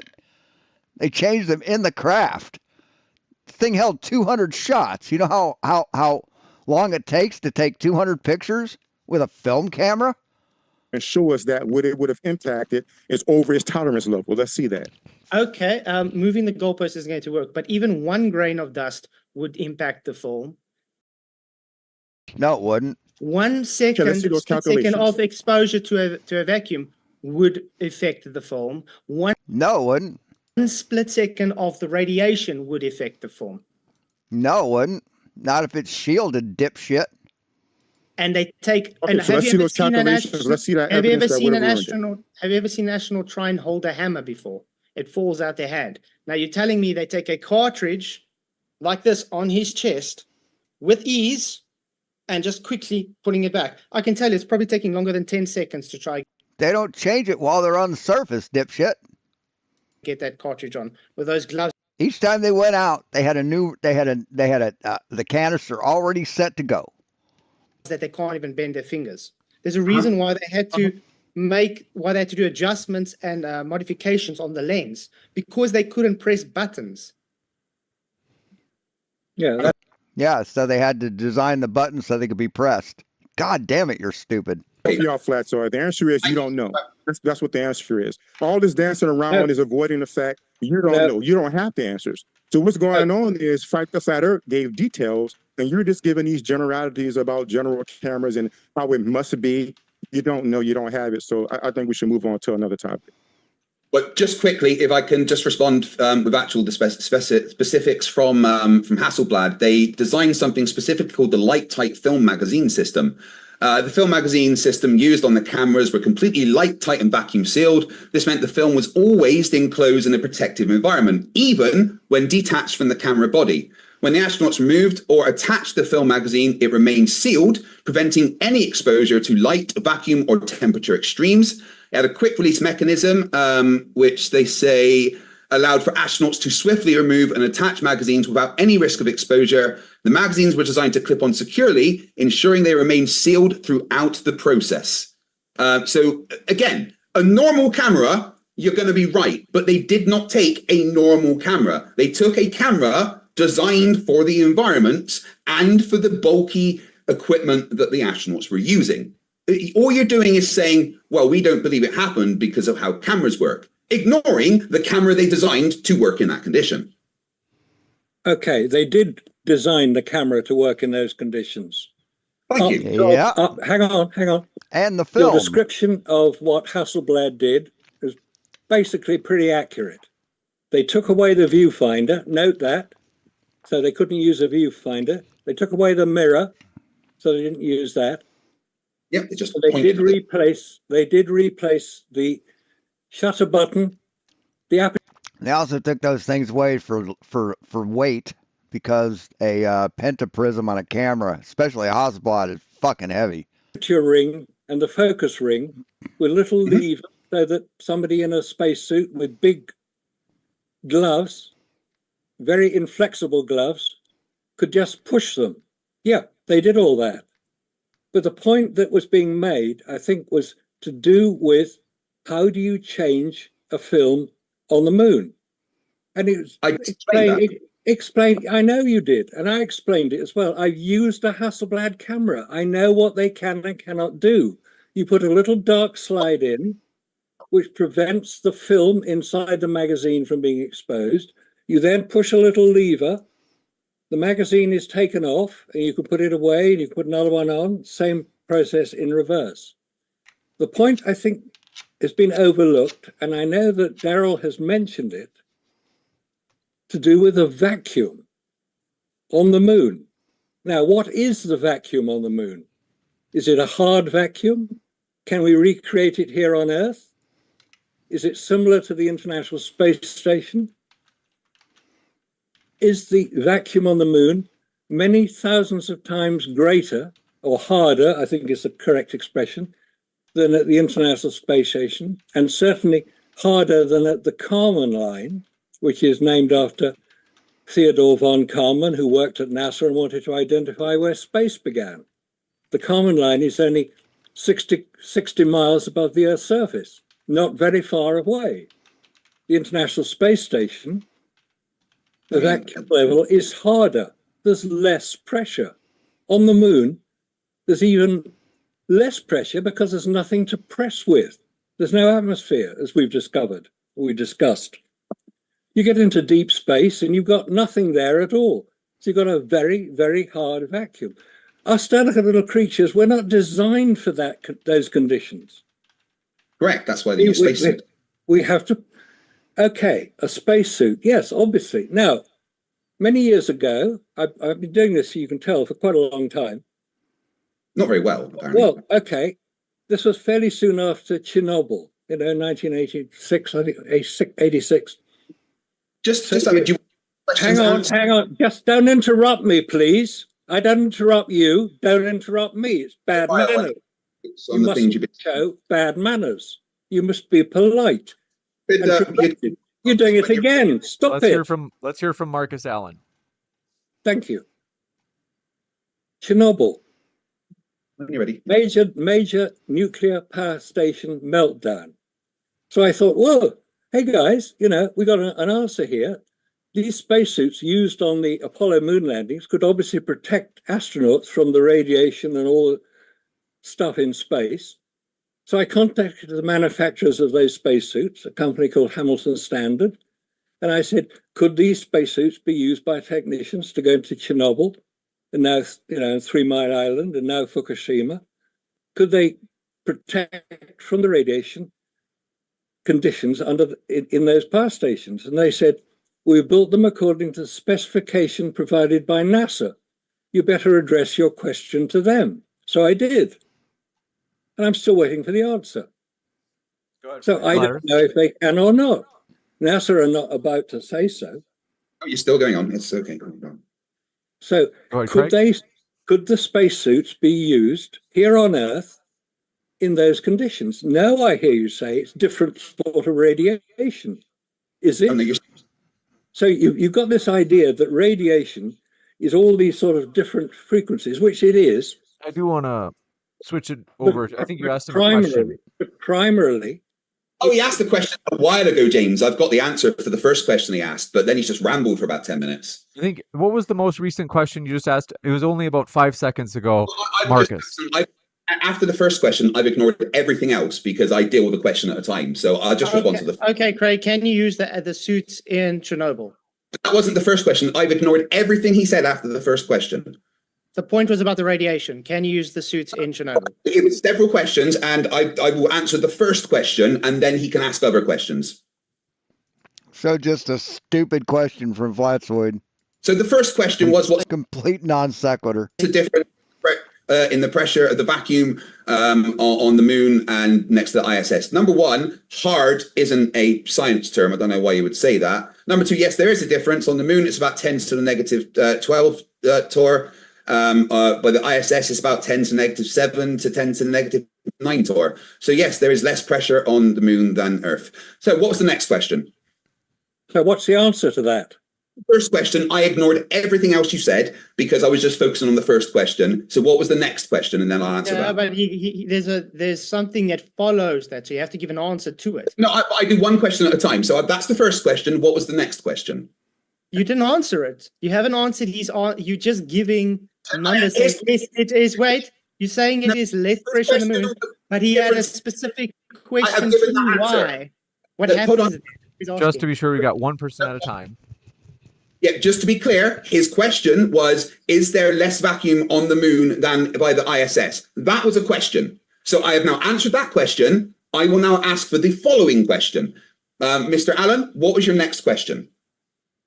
How do you protect astronauts in that level of vacuum? With a spacesuit. Okay, I've answered that because nobody will provide the answer. Don't forget, one of the things that was prominent on the Apollo 11. So he hasn't researched what the suits are made out of either. Original landing, there were 6 following that, was that they had to keep the weight down.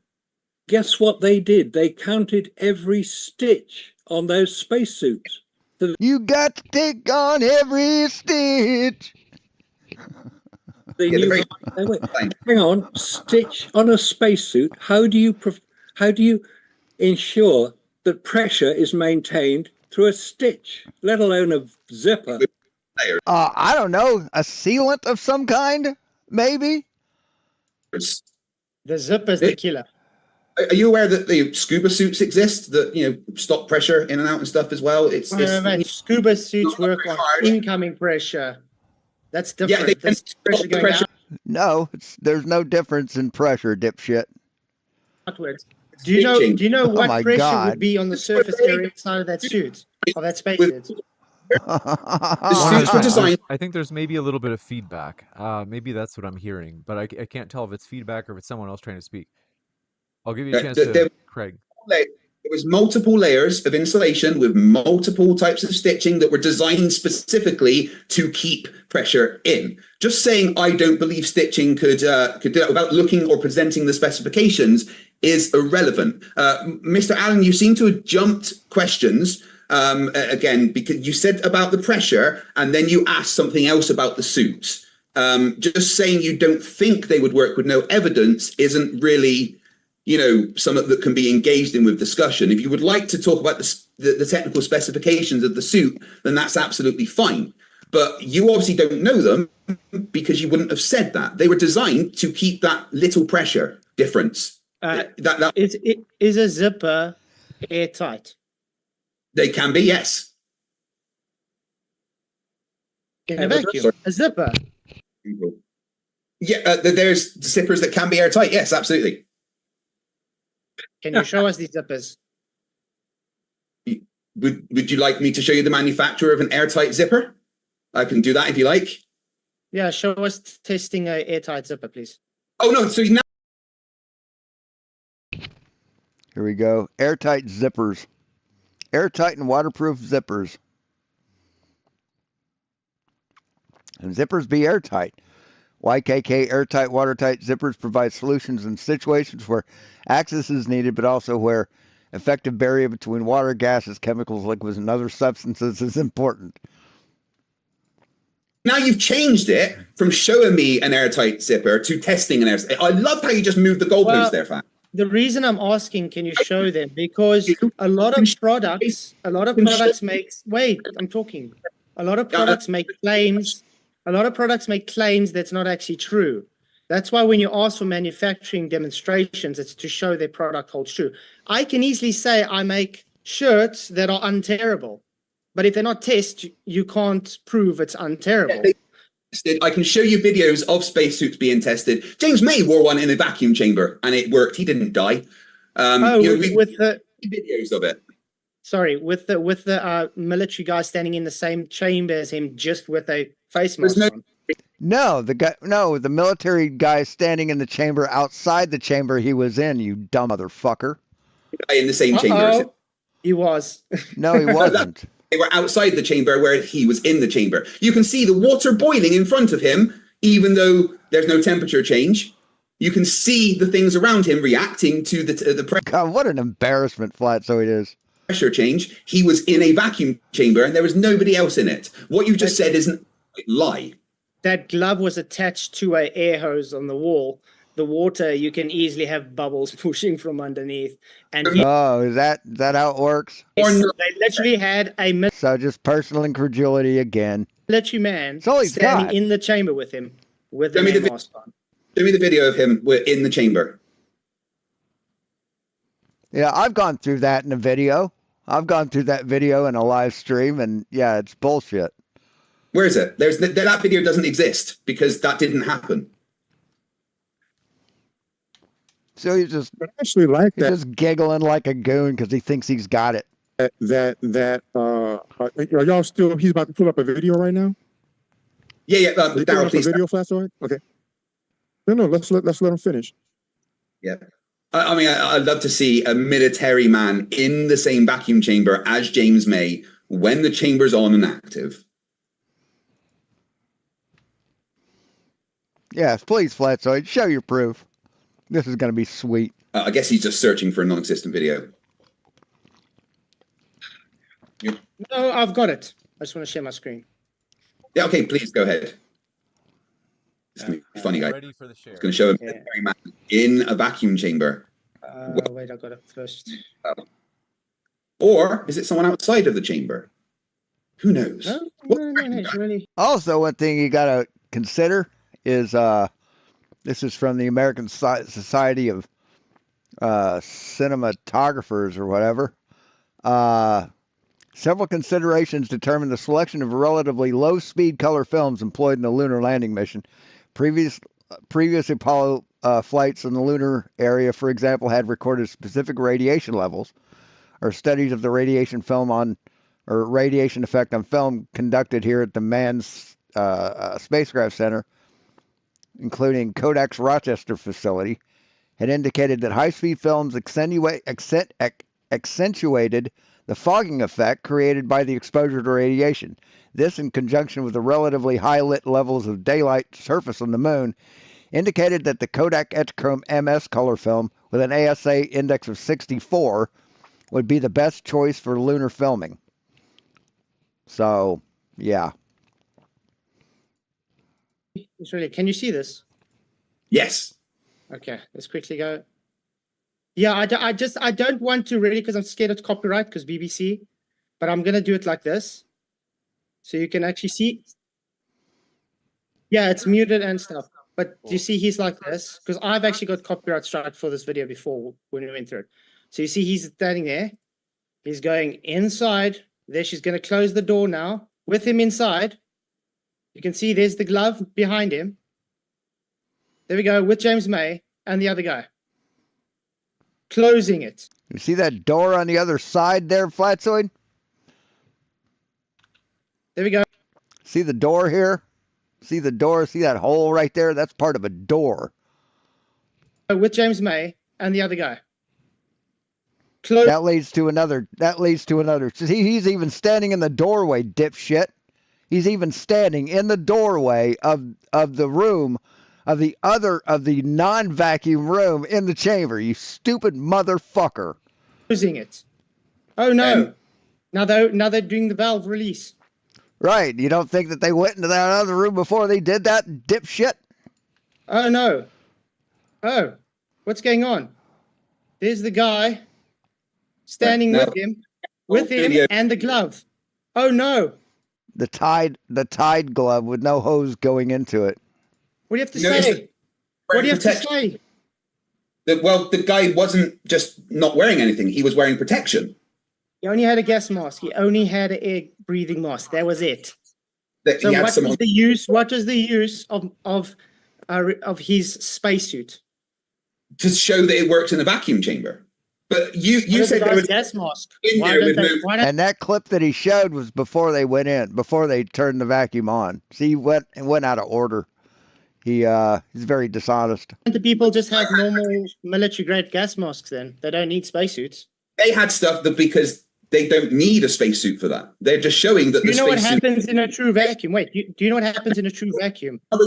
You don't know. You don't know what happens in a true vacuum because you think that gas would escape instantaneously all at once and just explode.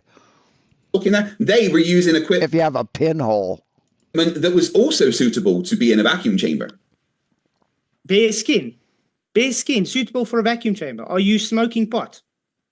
Yeah, actually I am. But they had equipment on them that was suitable to be in the vacuum chamber. Can you show it when it was on and show them in the vacuum chamber and what they're wearing? But see, no, they weren't in the vacuum chamber when they reduced pressure. They were in another room. It's on? Yeah, the only person in that chamber was Brian May, or not Brian May, May, got the fucker on the TV. Saw the glove was expanded. I think I showed enough. Just concede you were wrong, man. They blew the glove up a little bit and then hung it there, and then they turned the pressure on. They turned the pressure down, and the thing really blew up. No, I'm not wrong because I'm just going from memory here, from what I debunked this before. They had protection on. You said there was just a military guy in there with nothing on, but he had protection on. He only had a mask on. Okay, but this is like irrelevant. It's really you showing you don't want, you just hand wave is missing what's shown. What they're wearing in Agosti. So the two military men are actually wearing an Agosti. It's the pressurized suit. They got military attire on with their Right. Yeah, it's a military suit. flight helmet, the air. Yeah, they're wearing a pressurized suit called an Agosti. You can look it up. Pressurized, there wasn't a pressurized suit, that was normal military attire. A pressurized suit. Their face was open. Their face was open. Must I bring it up again? You can see when they are active in the chamber, they are wearing a pressurized suit called an Agosti.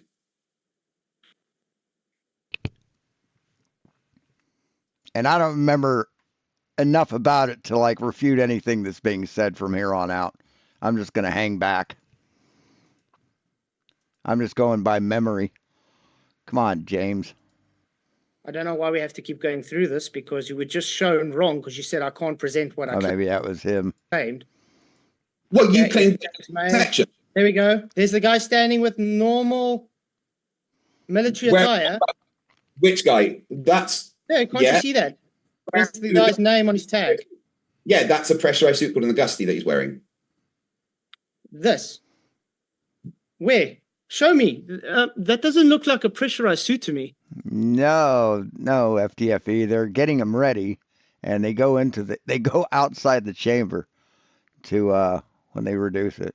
So is this the bit where it's on? This is them standing with him just before they close the doors. All right, let me just get the specifications of the suit up. They're not a no, that's not a pressure suit there, Craig. Suit. It's military attire. Isn't okay. So when it's on, he's wearing the Agosti pressurized suit, which I can find. Yeah, Wait, hey, there is inside there. Still just military attire. His face is open. Yeah, but is it on at this point, or is this before it's on? James May. James May is wearing the Agosti pressurized suit, man. Not the guys that we're talking about. The space suit. You see what James May's wearing? You see that yellow suit? That's the Agosti suit. That is what people use. Wait. You know, they use the suit. They use the suit for high altitude. For high altitude flights, usually on the Blackbirds. Go back 3 frames. You really don't know what's going on, do you? Go back 3 frames. Yeah, the Blackbird flew at 80,000 feet. Yeah.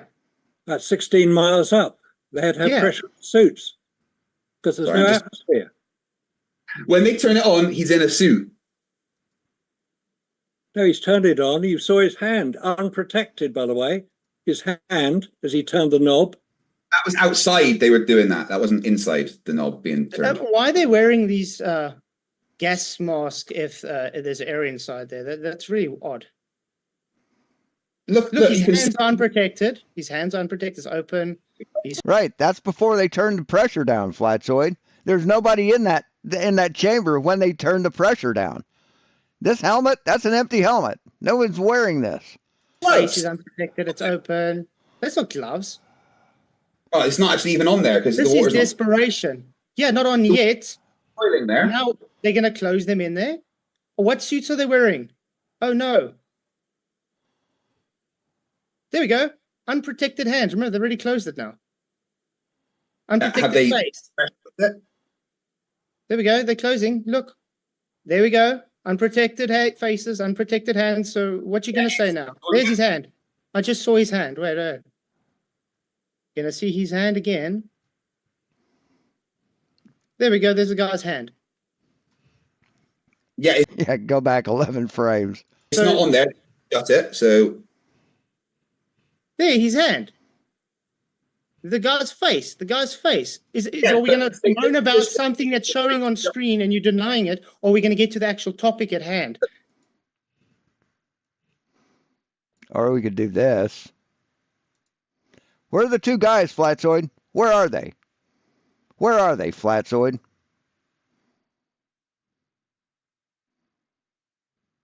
You don't see a reflection of a guy. Where are they, Flatzoid? Let's go speed it up a little bit.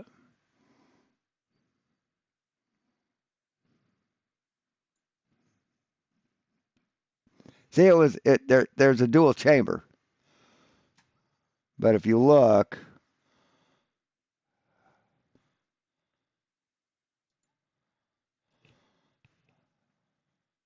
yeah, there's nobody else. There's nobody but him in there, dipshit.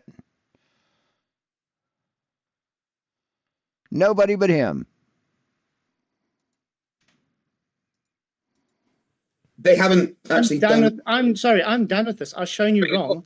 Can you move on to the topic, please? It would be wrong though.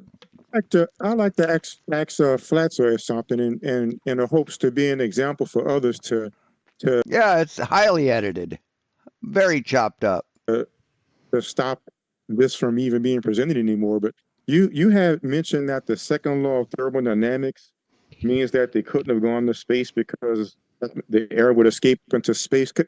I would like to see your calculations that demonstrate the differences in entropy or heat transfer or what have you that would show that to be the case. Okay, I would leave that for the flat to globe debate rather, because this isn't flat with. You brought it up, motherfucker. You brought it up. So address it.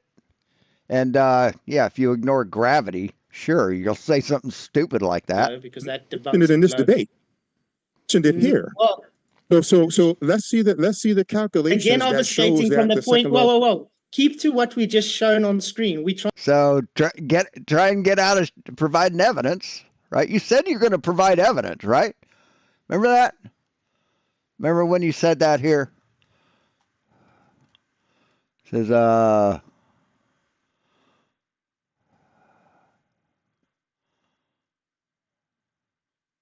all I'm going to do tonight is present evidence. Keep up. Right there. That's what he said. All I'm going to do tonight is present evidence. And he's not presented a goddamn thing. Not presented one scrap of it. Trying to figure out, can the zippers hold air in? They can. Airtight zippers. There you go. And you can buy them on fucking Amazon, motherfucker. Whole point of what you were ready to move from that topic. You're moving to a different topic. You don't want to move to entropy, mate. It's going to be even worse. So, can we move on? Can you please keep on? Why Craig is claiming a zipper? Oh, you don't want to go on entropy. It'll be worse. Yeah, for you. Can hold air in. When they're designed to, yeah, a zipper can absolutely be airtight. I don't know why you would claim they can't be. So can you show this to us? That's what we're asking. You just showed a video of it, actually. That was good. No, that was showing against what you're claiming. The military personnel accompanying James May in the vacuum chamber were wearing US Air Force A/P-22S-6 S1034 full pressure suits, commonly known as David Clark suits. They have a lid that can be pulled up over the gas mask, which they did when it became pressurized. These suits are designed for high-altitude pilots and astronauts to provide protection in low-pressure or vacuum environments. The A/P-22S-6 suits, developed by the David Clark Company, have been used for various testing scenarios, including vacuum chamber tests like with James May. James May was wearing it. Exactly. Not the two officers. James May was not wearing a flight suit, dipshit. Wearing the suit from Apollo, not these full suits that are actually designed by the Air Force to be worn at the Earth. They actually had something that pulls up to cover their full face when the pressure was removed, which you, for some reason, didn't show that part of the video. It was interesting. They closed them in there. Tell me what's the point of this interaction? See, Craig is speculating. I showed the actual video of them not being in there. About the suit right now, by the way, what is the overall point? What's the spacesuits can't work in the claimed atmospheric pressure that they're claiming to be on the moon. Yeah. So, right. So, one question for you about that specific. Do you know what pressure differential is, according to the globe and NASA and everything? What is the pressure differential of inside and outside of the suit when they're on the moon? Well, you know? Make it 0.3% or something, so it blows up like the Michelin Man. So they have one atmospheric inside. Isn't that what they say? The internal pressure of the suit, the alleged Apollo spacesuits, was about 4.8 pounds per square inch, which is about 3.6. Yeah, which is way less than one atmosphere. See, they bumped in their I believe the air they were breathing was very heavily oxygenated, very high in oxygen. There's not even that much pressure being held in by multiple. So that's how they could do it. They had a lot of oxygen, so it didn't need the pressure for our lungs to absorb it, so they could put them at a lower pressure. Layers of specifically designed. So you'd have a lower pressure differential. Airtight suits. But these dipshits don't research that shit. They don't find this shit out. They find out enough information to satisfy their fucking opinions, and they go with it. 4.8 pounds per square inch may not sound very much, but it is. But you have to base on surface area, remember? Yeah, based on surface area. 69 pounds per square foot. Yeah, and the specifically designed suits to specifically be in that environment did that specific job. I mean, you're not presenting any specifics about the suit. You're not going over the what they actually had in them. You're not giving me any diagrams, You're just saying, I don't think zippers can work. They're not just normal zippers like you have on a hoodie that you put on. They are zippers designed to be airtight as part of a multi-layered system to keep the pressure in. Okay, can you prove with evidence that the zippers were airtight? Can you prove they weren't? No, answer my first question. Yes, they went to the moon with them. Absolutely. Allegedly. No, they did. No, they went to the moon, fucker. Jesus Christ. So allegedly they worked. I showed proof that. It's very easy to say, you're doing what you're accusing both of us of doing.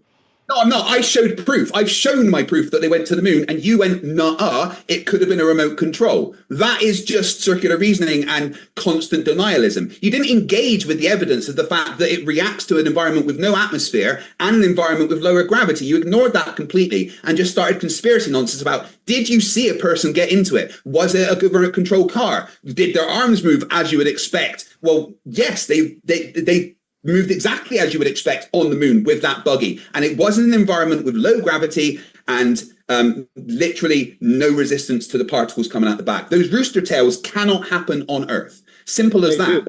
No, they don't. There's no evidence. Rooster tails happen all the time on Earth. But not like that, dipshit. Rooster tails do not Jesus happen. Fucking Christ. Anything on Earth will follow the green trajectory that I showed. It will not follow the trajectory of no resistance and lower gravity. And you certainly don't get the perfect rooster tails because there's air resistance on Earth. It doesn't do that. Remember, I asked you earlier if you change the density, would it change the rooster tail's trajectory? Yeah, yes. So if you have the right density, are you able to get that effect? The answer is yes. No, not if there's an atmosphere, no. Who said that in an atmosphere? Like Marcus said, it could be a miniature done in a vacuum chamber in a studio. Well, it could be anything, but if you give evidence for that, I'll engage with it. Yeah, plenty of evidence. It's just... Well, present, motherfucker. No, you just saying things. Present, old man. I've written a book. So you wrote a book. Here. With 246 references to all this information. And yet it's all wrong. All that. If you choose to order it from Amazon, you can do it yourself online. You can. So an appeal to a book you wrote. That's what you're appealing to. A book you wrote. Saying all the references that we. I mean, that's the ultimate in circular reasoning. Put into this book, which demonstrate that no human has landed on the lunar surface. Couldn't. Whether it's vacuum, temperature, pressure, the ability of the rocket to actually land on the lunar surface, that's a completely different story. I tell you what you should do is get your mom to come in and say it for you. That'll be better. Okay, so there was one thing. about heat, which I haven't really had a chance to engage with. And you're like, well, you put something in there, there's a temperature. I mean, your misunderstanding of heat transfer is quite funny. And I'll debunk it with a simple explanation of what I do Monday to Friday. I go to the gym first thing, I do a nice workout, and then I go and have a swim, and then I get in the steam room. All right. Question for you, Mr. Allen. How hot is steam? 100 degrees. Fuck, dude. You can work out. He can work out. If I even think of working out, I'm out of breath. So, yeah. Centigrade. Yeah, so how is it I can sit in a room for 20 minutes with stuff that's 100 degrees centigrade? Because you're...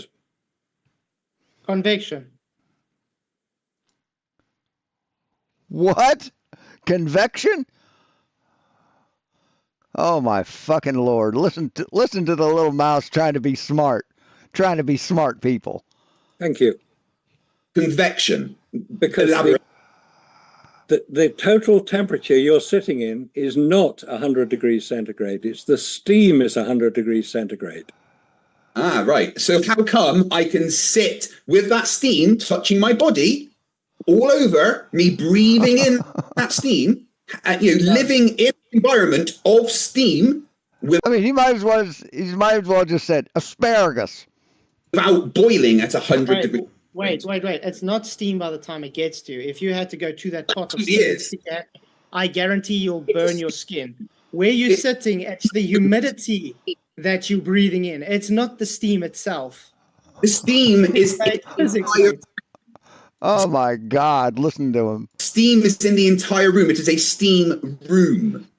It is full of steam. But it's humidity that you are breathing in. The steam is literally what's being picked up from the bath. I guarantee you, go to the sauna next time and stick your hand. I guarantee you.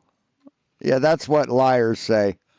Like if you ever see a traffic stop, someone got caught speeding or whatever, what's the one thing they tell the cop? I wouldn't doing that. I promise you. And over that hot bath and see what's going to happen to your skin. That is steam. Not what you're breathing in. That's humidity.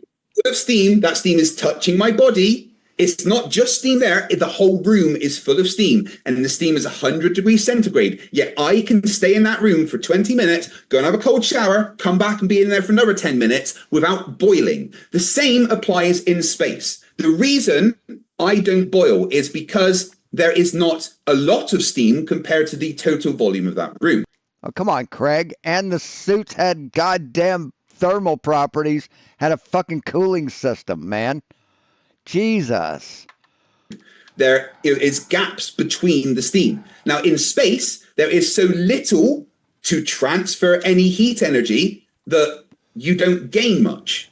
And there's protection against the radiation that is causing heat and things to heat up because of radiation, but the actual heat transfer, there's not enough particles to transfer that heat. The same as in a steam room. There is not enough of the steam particles to transfer all that heat to me.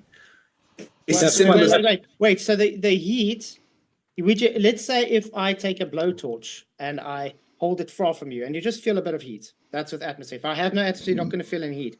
But what happens if I hold that blowtorch towards your skin, even without an atmosphere? Will it burn you? Yeah, because you're directing the particles, a lot of them, in a very... So you wouldn't be able to disperse that heat around because there's nothing to disperse that heat away. The particles are actually hitting me. You are firing particles out of that blowtorch that are physically being forced into me, a lot of them, in a very short amount of time. The same, if I hold my hand over a kettle when it boils, because there's so much steam in a short amount of time, my hand will burn.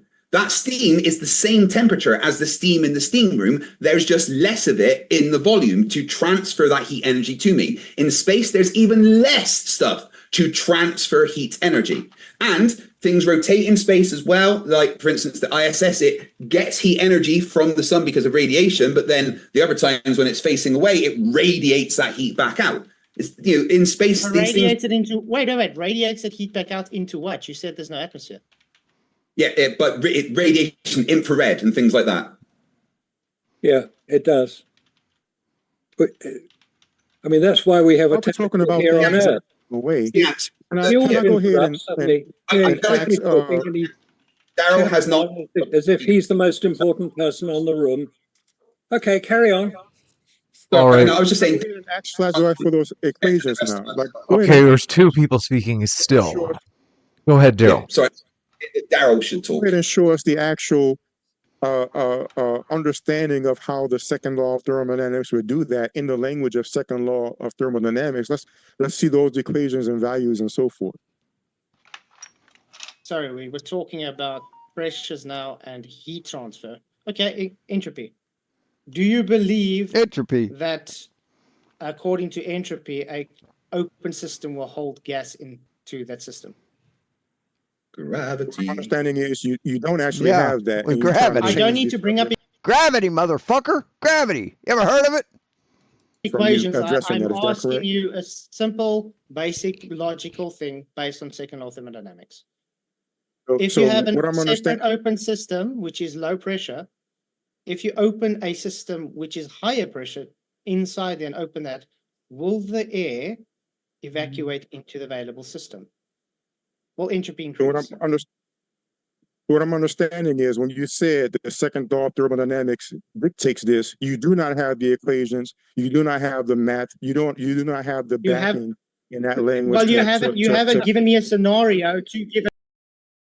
No, all he has is Kiwi and Nathan Oakley's opinion that he's parroting. An equation. That's all he's got. Yes, you. That's okay. Come on, Darryl, get a better potato. Yeah, he just said, I didn't present a scenario, and he's trying to ask me for a different scenario. You presented a scenario.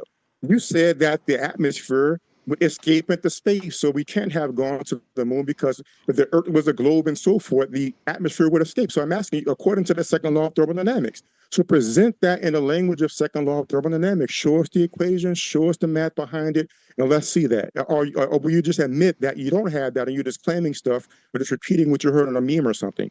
Do you actually have it to back up what you said? Or well, you don't have to be condescending, man. What the hell is wrong with you? And saying what I mean? It's literally the law of entropy. It's not condescending. You're just presenting shit you saw. You don't have any evidence. And this is why I built a scenario for you. If I have a closed system, let's make this box. This is a closed system. Okay, this will be a vacuum chamber. Okay. Now, inside this vacuum chamber, I have another box, and it's got air inside that. So just words, no evidence, no formulas like he asked you, right? Box. What happens when I open that box inside this vacuum chamber? But before we move on to something else, what we're asking you hearing a simple question. I'm asking you a simple question. I'm building a scenario for you. What happens when I open that box that has air inside this vacuum chamber?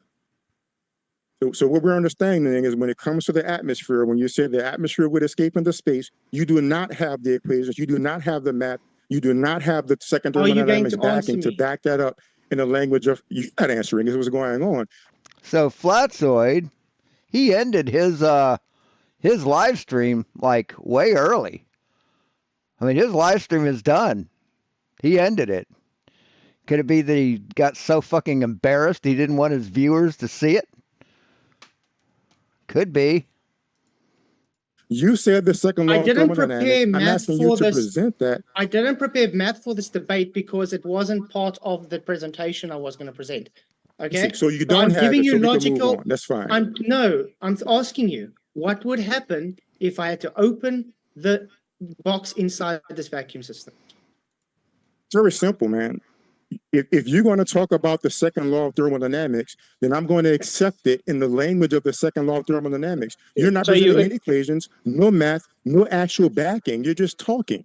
Flatzoid will give you a chance. So that's nothing. That means that your basis is nonsense. Guys. You know what would happen? Well, no, you're hand waving, dismissing it because you're not providing evidence. Let's see. What I want to do is Flatzoid will give you a chance to respond. Then we're going to jump into the Q&A. Unless anybody has anything they're burning, but it'll probably come up during the Q&A anyway. So I do think we'll jump into the Q&A right after Flatzoid gets He's such a fucking clown. Chance to answer Darryl's question. Good. Go ahead. Sorry, Such a thank you. Okay, what he loser. should have answered was, Fucking yeah, as soon as I loser. open the high pressure, because entropy is always high to low, hot to cold kind of thing. So what happens if you have to open that high pressure system inside a vacuum? The gas inside that high pressure system will seek equilibrium and try to fill the available spot, that But yet your Atmo plane hasn't. volume. This is exactly why we were talking about the spacesuits. If the spacesuit had a zipper with, it's got material, there is no actual footage of them actually testing it in the claimed environment that is claimed on the moon. Yes, there is. There's a video of them testing a suit in a vacuum. Yes, there is. You fucking liar. Because you can't even get to those pressures, not even in the Sandusky, Ohio vacuum chamber. Please bring up the 6 foot thick concrete walls, please. So our claim is, show us a demonstration on there actually being able to do this, because that would be violating the law of entropy.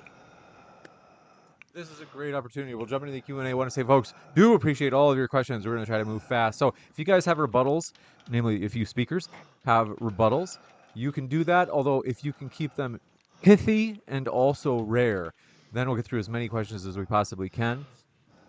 Folks, thanks so much. Don't forget to hit that subscribe button as we have many more debates coming up. LJ says, how can Earth be a ball when it is... There we go.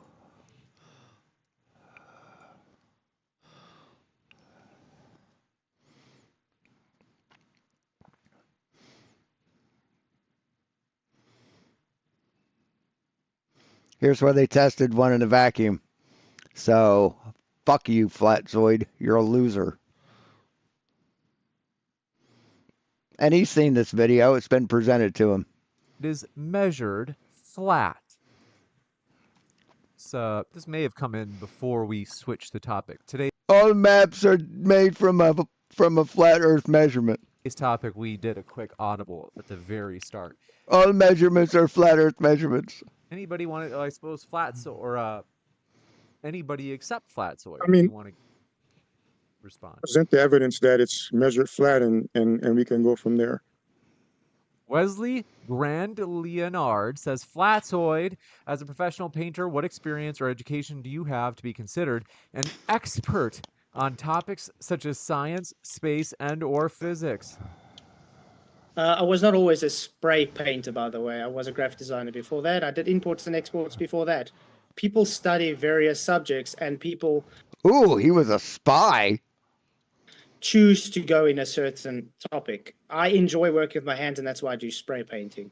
I do... And you suck at it, dude. I've seen your work. Not claim to know everything about physics or anything, but I do know enough to be able to talk about the subjects I talk about. No, you don't. Yeah, if you... No, you don't. You don't know shit, motherfucker. We've proven that. If you don't believe me, you can go look up the law of entropy yourself, and you'll see you can never demonstrate gas pressure without containment. Yeah, we can. I did. Stuart James. Remember the first debate, Flatzoid? Remember that? Marcus reminds me of a dear family member. That's sweet. Charming Marcus. And LJ says, who recorded the lunar, quote, taking off of the moon? Remote control camera, dipshit. Right. A digital remote control camera. He's talking about the Apollo 17 liftoff, which was controlled manually from headquarters. They robotically controlled the camera to tilt up and follow it. It wasn't the first time they tried. They tried it on the previous 2 missions as well and didn't quite get it right. They practiced, and then on the 3rd time they did. There wasn't someone there physically controlling it. It was controlled via the radio communications that they had available from the buggy. I mean, what a dumb fucking question. His name was Ed Fendel, and he worked at Houston. He was the guy who was operating the remote camera, we're told. You got it. So it was filmed remotely, allegedly, from the lunar rover, parked several hundred feet away from the Apollo 17 craft. See, Marcus Allen, like all moon deniers, are just boring fucking normal people that don't like to be boring and normal. So they glommed onto this conspiracy theory So when they talk to people, see if they talk to someone about football or something else, people are like, get the fuck away from me. I don't give a shit what you have to say. But then they start talking about moon landing being fake, and then some people like listen to them. And it's the first time they've ever been paid attention to. So hey, they stick with it. As It's just a vain attempt at obscurity. as you say, they tried it on 15, they tried it on 16, they didn't quite get it right. By 17, they'd got it right, and that's what we saw. But we didn't see any rocket. Didn't see any. Never mind, that's another story. No fire? You mean from the colorless fuel that they use, from the fuel that burns colorless? They didn't see any fire? I think it would be more believable if they just said we left remote on the Earth on the moon surface. Exile, thanks for becoming a member. And their question from earlier was, why do the majority of qualified scientists on Earth from different corporations, countries, and allegiances agree that the moon landings were real? Why would everyone conspire and disagree with Platzoid? And Marcus, they say, what is there to gain for non-affiliated groups? Good point. Very good question. A lot of people believe it was for real. I was one of those people because you can tell I'm old enough to have been around when it actually happened. Right, you were one of those people till someone took notice when you talked for the first time in your fucking life, so you went with a new thing. Back in July 1969, July the 20th, I stayed up till 3:30 in the morning in London watching it on my little black and white television. I was transfixed by it. It was wonderful. They'd finally got there. They'd done it. I had no reason to believe that it wasn't for real. We'd seen a lot of publicity from all the major publications in America, Life magazine, National Geographic. They were featuring the astronauts. They were world famous people. Jesus fucking Christ, this guy can talk about fucking bullshit. Jesus, get to the point, old man. People. How many of the Apollo, modern day astronauts can you actually name? You know, if you're interested, you probably can. But these people were on the cover of Life magazine, Look magazine, National Geographic magazine. Their family life was being dissected because people were interested in what these heroes were going to be doing. Right. Yes. For the greatest accomplishment that man has ever seen in the history of the fucking world, and you want to belittle it because you want to seem important. Where did they come from? Who were they? So we believed it. I believed it. I have no reservation in saying so. It was only about 20 years later when things started to become a little bit more unemotional, because it was a very emotional time. Don't forget the context of it all, the Vietnam War and all that. It was very emotional. Yeah, it was all political. It was very political. You're quite right. So by the time things had calmed down, and one could say, okay, well, let's have a look at some of these photographs. They weren't easily available. I first started looking at the Apollo photographs in the early 1990s. I had to go out and buy a set of postcards to find out what they looked like, because only a few had ever been published. Maybe 30 or 40 had been published. When I discovered there were 5,771 taken on the lunar surface, I thought, let's have a look at them all, see what they're like. And that's when I started looking at the websites. I use the Lunar and Planetary Institute website as being most easy for me to use. You did that in 1989? You did that in 1989. But there are other websites that you can go to see every single photograph taken allegedly on the lunar surface. And the more I looked, I was trained as a photographer. I know what photographs can and cannot do. They're two-dimensional objects of three-dimensional subjects. You have to take that into account. So why? When I started looking at these series of pictures, they're called contact sheets, where you've got the whole film magazine, don't forget film magazine, printed in sequence. So you could look at them and see what the photographer was trying to achieve in that particular occasion. I do want to jump forward to... Jesus fucking Christ, stop talking. Given that question was more about the alleged conspiracy behind all these different organizations, I want to jump to the next one. This one's from Guy with Bearded Lizard. Well, let's see. Hey. What? He obviously knows it. Just recognize him. I was just saying hello. Okay. Let's see. He says, I don't agree with the hoax side. I'll just abbreviate it. That's the abridged version. LJ says, Darryl, what's your background? CGI and not a... Oh, they say, Darryl, why is your background CGI and not a real photo? I think they're trying to say that the Earth is flat and this is a cartoon ball in the background. I'm glad you asked that. I actually keep this picture to show how stupid and delusional flat earthers are, dishonest flat earthers are. Because if I have a real picture up, they say it's fake anyway. Just deny it and say NASA lies is fake. And then when I have a picture that somebody made on Photoshop or whatever, then they ask me why I don't have a real one. So that's obviously either dishonest or delusional, and that's why I keep it, because it's amusing to see you all react to that photo in such a dishonest way or a stupid way, whichever way it is. Right, that's why I have my my logo, my NASA shield logo. The only reason why I have it is why I designed it is to piss off and trigger flat earthers. And it's worked 100% of the time. Do you see this one coming? It's my bait. In from Ryan Beecham says, 4. Flatzoid, what hobbies will you take up once flat Earth gets disintegrated by Will Duffy's Antarctica experiment? Okay, first of all, Will Duffy's not an experiment, is a false dichotomy. Secondly, you first have to disprove all the other observations that do disprove a globe to say that what's going to happen in the sun is going to disprove it. Thirdly, I've done literally a demonstration about 3 nights ago showing how we can have 24-hour sun in Antarctica. So it's not really anything other than Will Duffy wasting money. No other thing to say. I'd love to review that. LJ says, why isn't spacesuits tech used for firefighters? It is.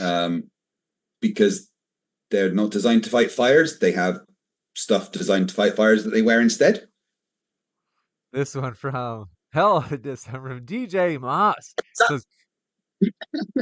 says, could moon landing deniers explain why RF signal delay is the same kind as using lasers? And just saying without positive support isn't enough. I already rebutted this saying it could just be any kind of rock that gives a reflective surface for that to happen. Like you're saying, they were actually doing these tests in World War II. They were doing them long before they supposedly put reflectors on there.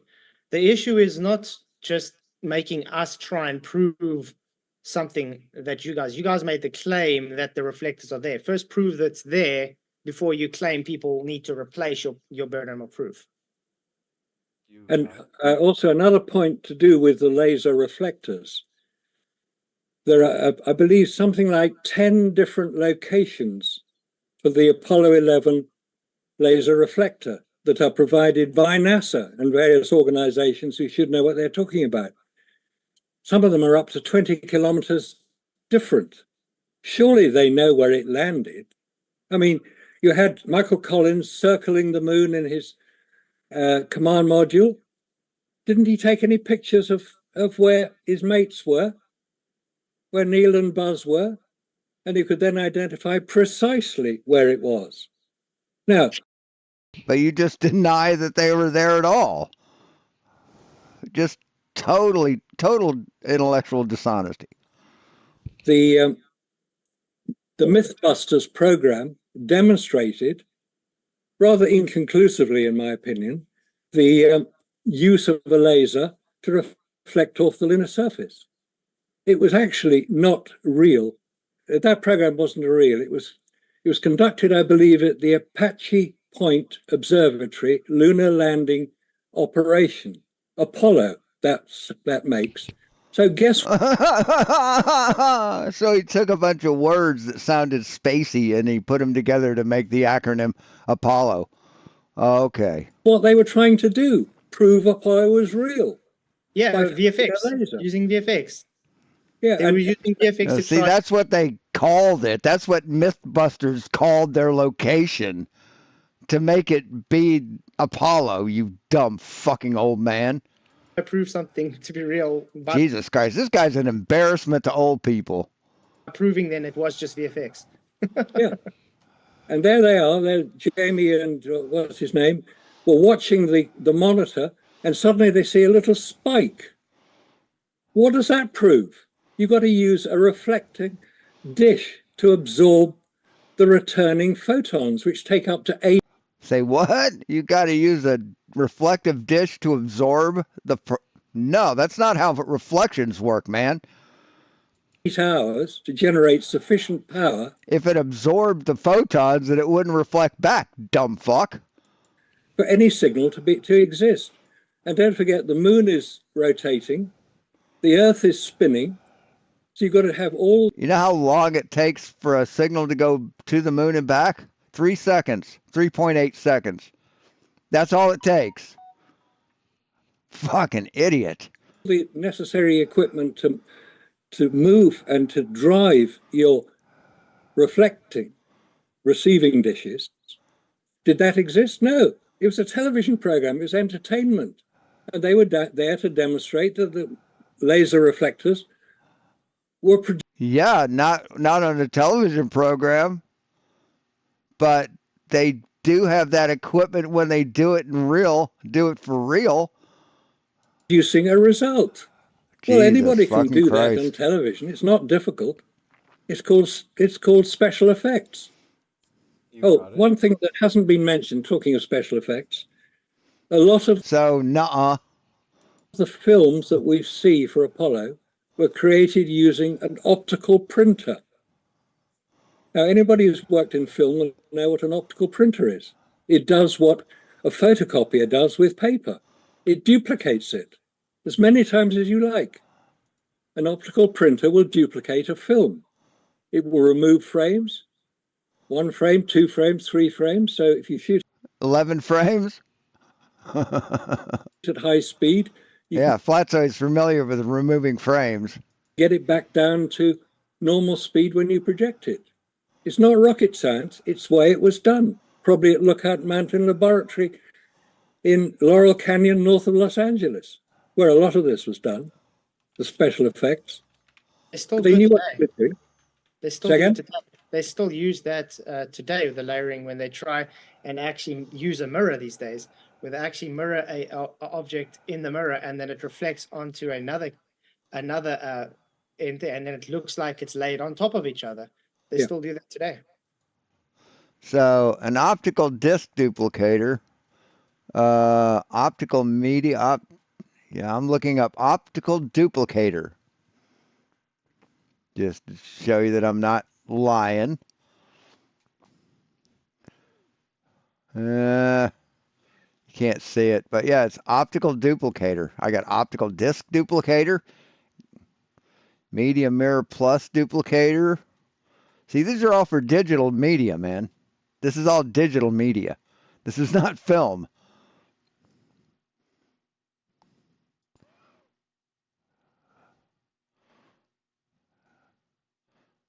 So this is an optical duplicator.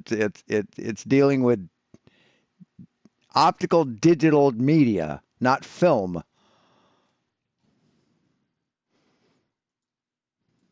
Yeah, it's the same. Go back to sleep, old man. Principle. It's duplicating pieces of film. You can create any speed you like. So to say that it was at lunar gravity speed, well, you think NASA would know what lunar gravity was by now, 1.6 meters per second, compared to Earth gravity, 9.8 meters per second squared. This is a good opportunity. Of course they could make it look like lunar gravity. We'll jump to the next one. That's not rocket science, that's optics. This question coming in from LJ said, Globeside is only here to argue. Yeah, and when you copy film, when you make a copy, you get a degradation in image quality. And there is no fucking degradation in image quality in any of those pictures, man. Is NASA your god? Not the film ones. No, Darryl, are you NASA is not worshiping? my God. Sorry for interrupting. It's okay. I do have a slight affiliation with NASA that I'm proud of, but it's very slight. I was a part of the NASA Community College Aerospace Scholars program. That's the project manager of our little project, and we won a little contest where we had to design a mock mission to either Mars or the Moon. We chose the Moon, and we had NASA scientists working with us. We had a mentor from NASA that I got to know, and it was pretty fun. And I was able to see some of the technology they're working on to get us to the moon. So it's pretty cool. I'm glad you liked it. Of course, NASA would prove they got to the moon. That's their raison d'etre. No. Let me be clear. What I'm saying is they plan on going back to the moon with the Artemis program. So part of the program was we were actually hearing from NASA scientists, and they were talking about what they're working on. For instance, the devices they're going to use to take the regolith from the moon and extract minerals from that, like oxygen and hydrogen and so forth. So in other words, this is technology that they're working on for the upcoming moon mission that I was able to see.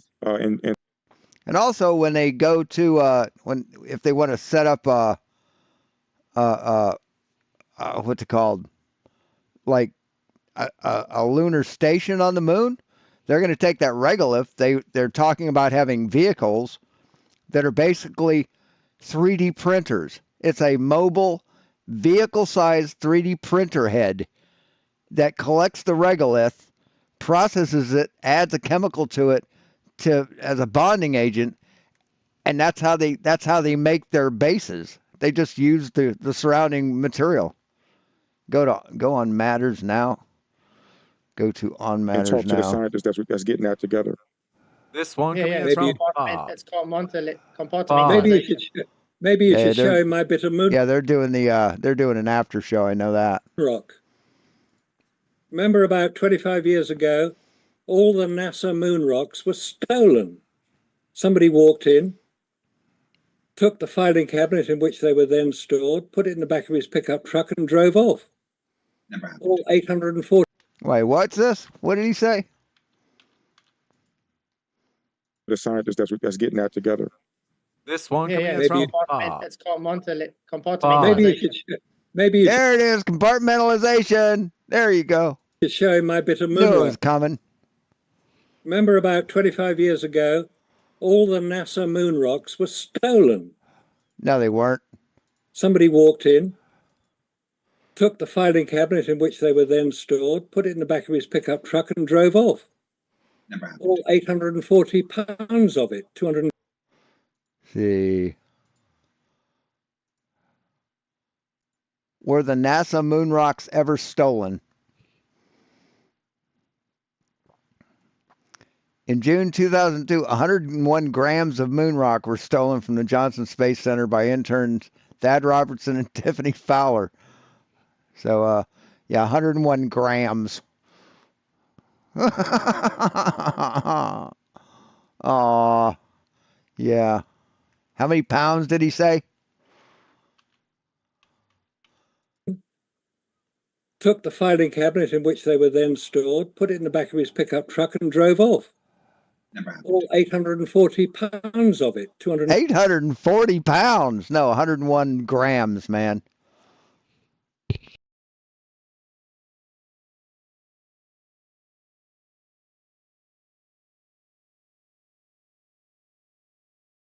Four ounces. And 43 kilos. It's quite a lot. 4 ounces. Not all of it was returned. Maybe this is one of them. I don't know. Is it moon rock? It looks like moon rock. Could be moon rock. If I say it's moon rock, as far as I'm concerned, it's moon rock. There you go. I reject your reality and replace it with my own. We done here?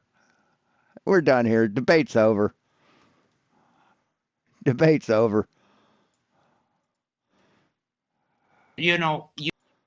My vote will be to not unban Flatsoid. Okay? So, yeah. We are an open platform. We like to have opposing views, just not that. And after, sorry, Wait, what? I misspoke. But I mean, you know what I meant. I know exactly what you mean. You're talking about basically the Russian Federation, which are all the states under Russia, Ukraine, and gossip a little bit. And for anyone else who wants to join, you're more than welcome, and we will be glad to have you. And before we continue, make sure to do the social thing: is like, share, subscribe, send this to a friend, send this to your significant other, go to the corner, yes, the corner of your street, and you'll subscribe to Matters Now. And that way we can share the love for the channel. So, openings. Wait, this didn't. There we go. Billy, how are you? Good to have you. I want to find out why he won't have FTFE on. Did he say FTFE or Flatzoid? They're good. How you guys doing? Really well. Let me address this. Stuart James, Flatzoid is permanently banned from. Oh, Flatzoid. I thought he said FTFE for some reason. I'm like, why would he ban FTFE? This channel because he's a horrible piece of. I mean, I don't like FTFE, but I'm not against him in any way other than my personal feelings toward him. Filthy human. So no, we won't invite Flatzoid, and I don't think we will ever reverse his ban. And if you're not in the know, it's because he went full transphobe in his debate with Brenda, and I don't think there's any coming back from that at all. I know why Flatzoid got banned. if you're expressing hate to other panelists, that's a problem. You know, and I think that's the issue. You're allowed to have whatever beliefs you have as long as you don't, you know, express hate to other folks.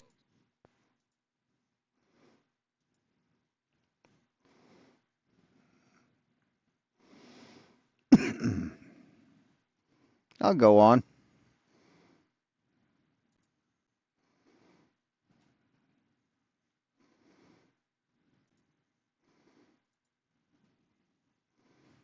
No, I can't do the cam because of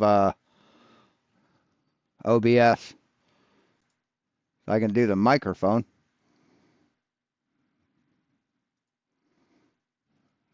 I'm trying to get him to come around and see that he doesn't have to spew his nonsense here. So, yeah, that's the whole thing. There I am.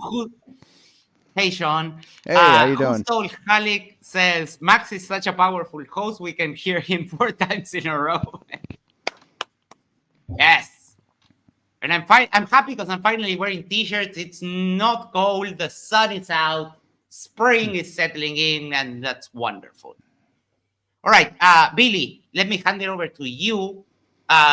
Give us your thoughts on the openings, on both their openings, on Flatzoid and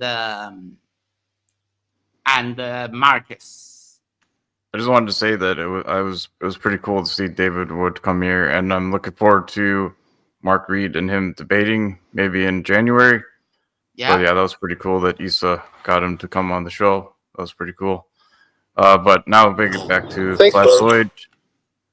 Yeah, no worries, Issa. But yeah, so you talked about the second law of dumbasses violated by holding down gases. And then you talked about Earth being a closed system.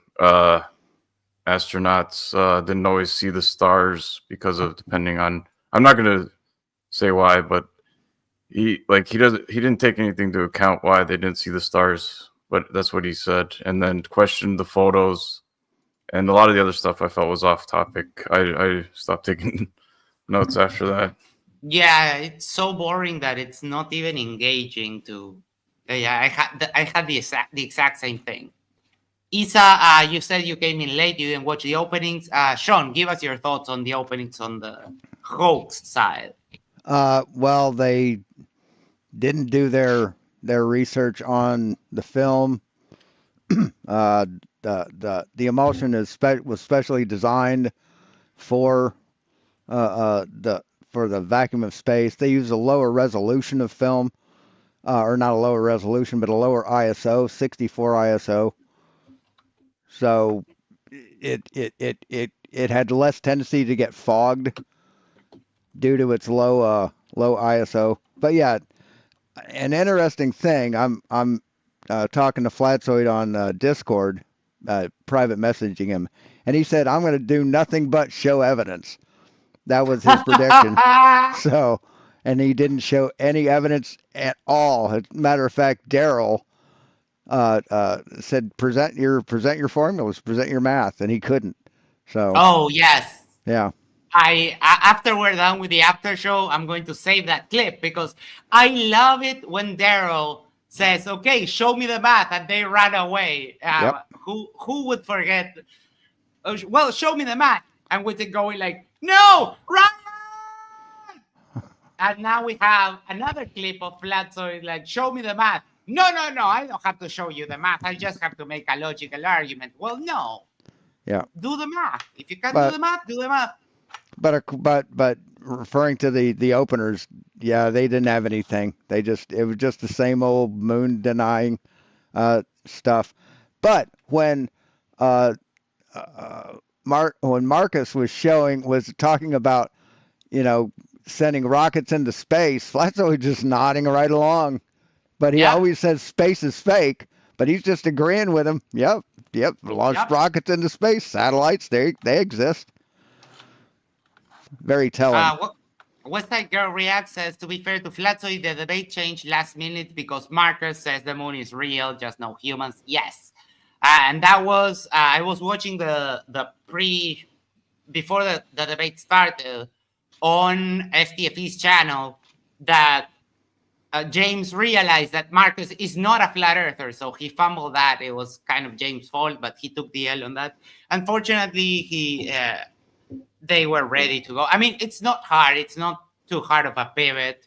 FTFE does this regularly, so he had the info there. And I mean, Darryl is super smart, so he can pivot to that. So yeah, I was really looking forward to a flat Earth debate, though. Yes, me too. But I have something here to show Derpsoil. Chrome tab. Yeah, here we go. All right, let me put it in full screen. And I think I'll do this. Yes. 1 second. There we go. Right. So here we have gas in a non-sealed container. And it's not rushing out to fill the rest of the room. And you can tell the gas is there because you have a tinfoil little boat floating on it. So, Flatzoid, just stop lying, man. You suck at it. Is he going to say that's CGI? Probably. I guess that's the only thing they could say. I mean, he could buy a tank of the gas is sulfur-hexafluoride. Yes.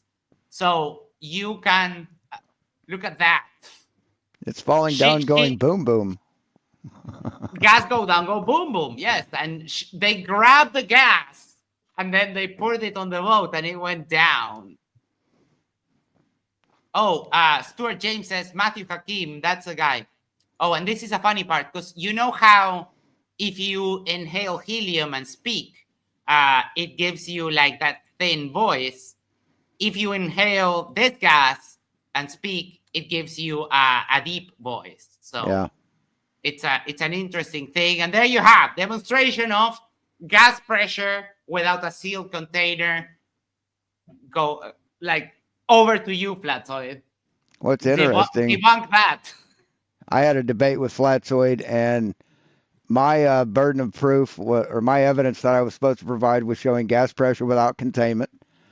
And I took a piece of paper and blew across it and showed him the Bernoulli's principle, which is air pressure without containment.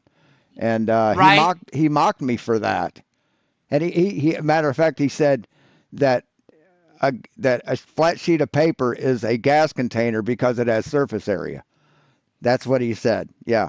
And a couple of days later, when he's having one of his live streams, they were talking about Cavendish, and SSUM said, "Well, do you know why they don't park boats too close together? Because when the wind goes between them, it pulls the boats together because of the Bernoulli principle." And Flatzoid praised him for that. That's how I know it's a cult, because you praise the cult members and you ridicule people who say the same information, but that you don't agree with. So none of them understand either subject. And right now, I love Formula One. And right now we're on an era of Formula One where the Formula One cars have on the floors Venturi tunnels, which increase the downforce. And it's the same principle that keeps Formula One's cars stuck to the floor. It's the principle by which planes fly, because you have a pressure differential because of the shape of the wing. You have a pressure differential and that creates the lift. There's nothing but examples of gas pressure without containment. And my personal favorite is, you say you can have gas pressure without a container. Okay, show me the container between the bottom of Mount Everest and the top. Go. And no one has an answer for that. Well, the answer is the dome. The dome is a container. That's why it all works, because dome. But we have the bottom of Mount Everest, roughly sea level, 14 psi, 1 atmosphere, and we have the top of Mount Everest considerably lower. So Website Girl reacts, says Flatzoid should be a camera engineer because he thought of all the stuff Hasselblad forgot. Yeah, not only that, Flatzoid had the nerve of arguing with me about music production. One of the two topics that I'm an expert in, and he wouldn't let go. He was saying, oh, you just add treble. And I was like, Flatzoid, treble doesn't really mean anything. Treble is just a blanket terms for the higher frequencies of sound. It's not really a thing. And he doubled down. And I was like, Flatzoid, I'm a professional music producer. You can find my music on Spotify. You're not going to argue this against me. And he kept on and he kept on. And there was no getting him out as at anything. Flatzoid is an expert on all subjects. Oh, and I in our Discord chat here, I sent him a link to airtight zippers that you can buy on Amazon. Right. Oh yeah, we're going to cover that on the open discussion. So for the openings, any thoughts on the not a hoax side opening, Billy? Well, Craig's was easy because it was just the rooster tail one again, and Darryl's satellites, the pictures from the satellites in the space from the moon landing, and the lasers, the reflectors, retroreflectors. Yep. So that was pretty easy for those guys. Yeah, like they made I like how they were short, because like in these debates, I feel like the open discussion is what, for me at least, I've heard most of what they want to say, but at the same time, I guess other people feel a different way. Like you were supposed to present, but for them it's different because they're backing a historical claim, not like these guys are trying to say that didn't happen. So it's they're the ones that are responsible for the burden of proof. On their side. I think it was good that they kept, each one of them kept it to, I mean, FTFE did one and Darryl did like just two, but the three topics that they brought up in their openings never got addressed past Marcus said, well, those pictures are not of what you're saying, which Darryl was absolutely correct. The lunar orbiters were photographing the Apollo landing sites.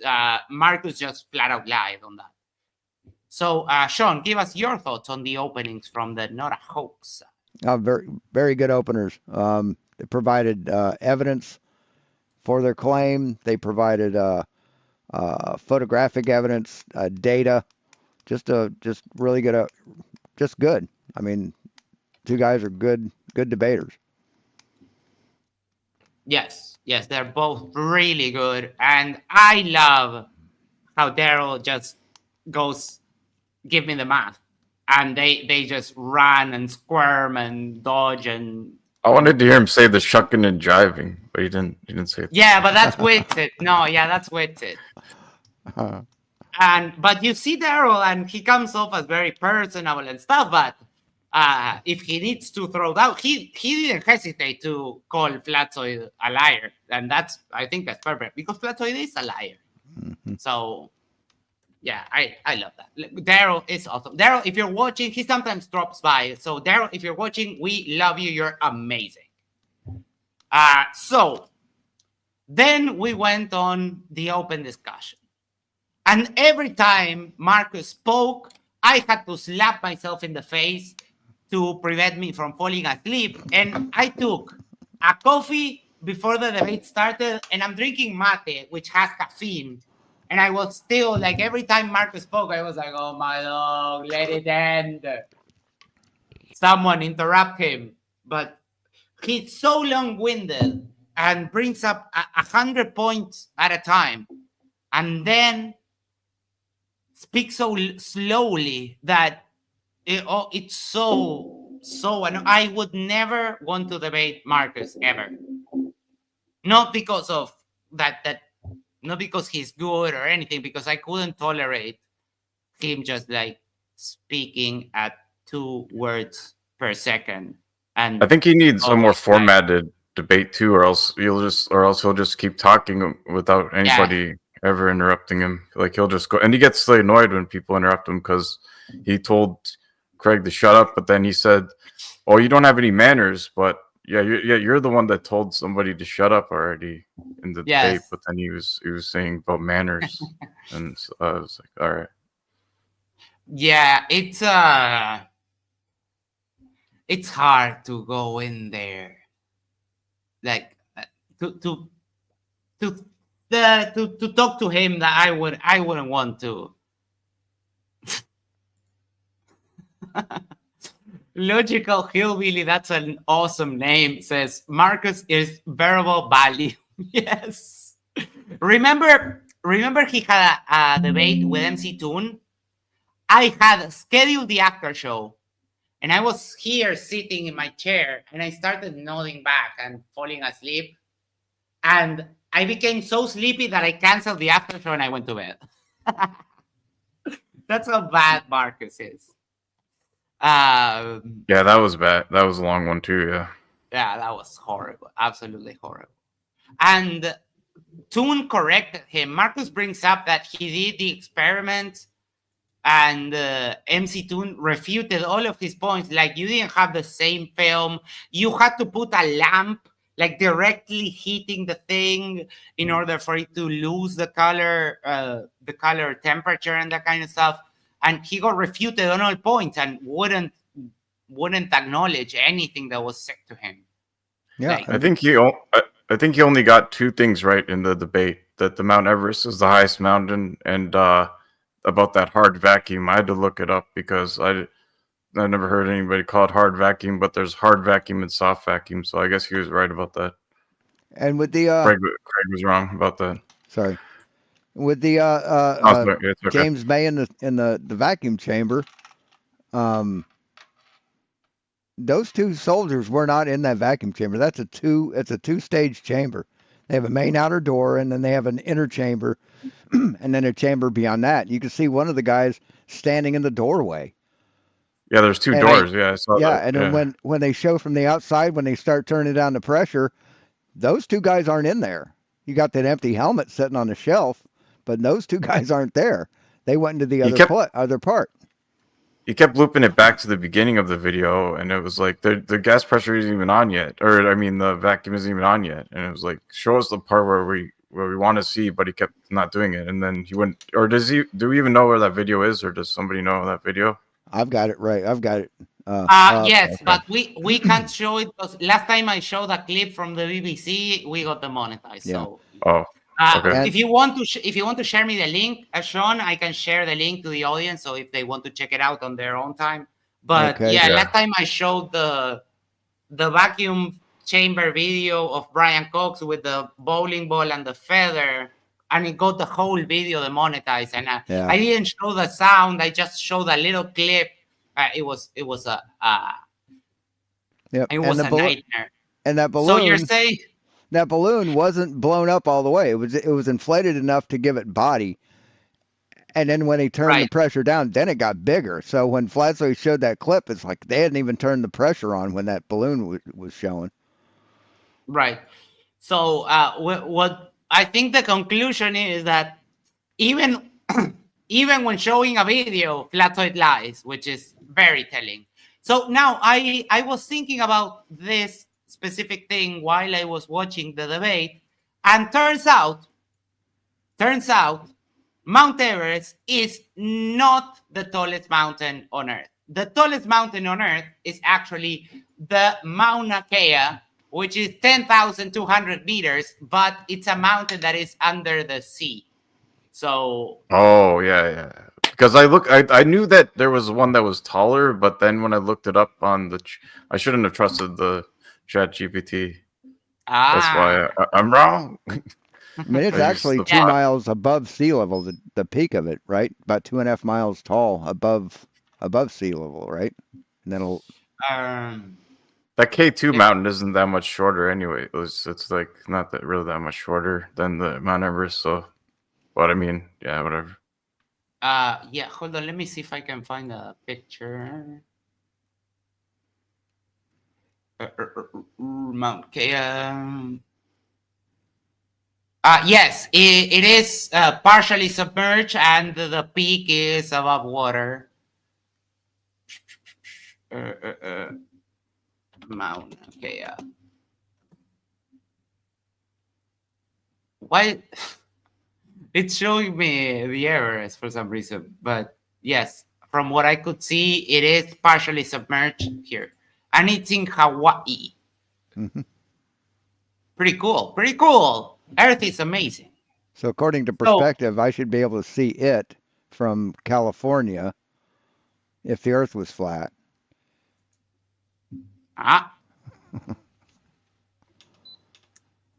Mr. Sir says, Mauna Kea hardly counts. Everest is still the tallest in my heart. I get that. It's okay. Cois asks a really good question. Did Marcus bring up his discolored photos? He did, but just in passing. No, they didn't really go into it. I saw that last time. I'm not saying he's lying, but I know he does not know what chemicals to use, and I have personally done that coloring on purpose. Good on you. Thank you so much for sharing. Yes. He kept promoting his book a lot too. I wrote that book that he co-authored or whatever. He used that as evidence. I mean, yes, it's like, yeah. You know what that reminds me of? When Dustin Nemos uses his own derpy website as evidence of stuff that he wants.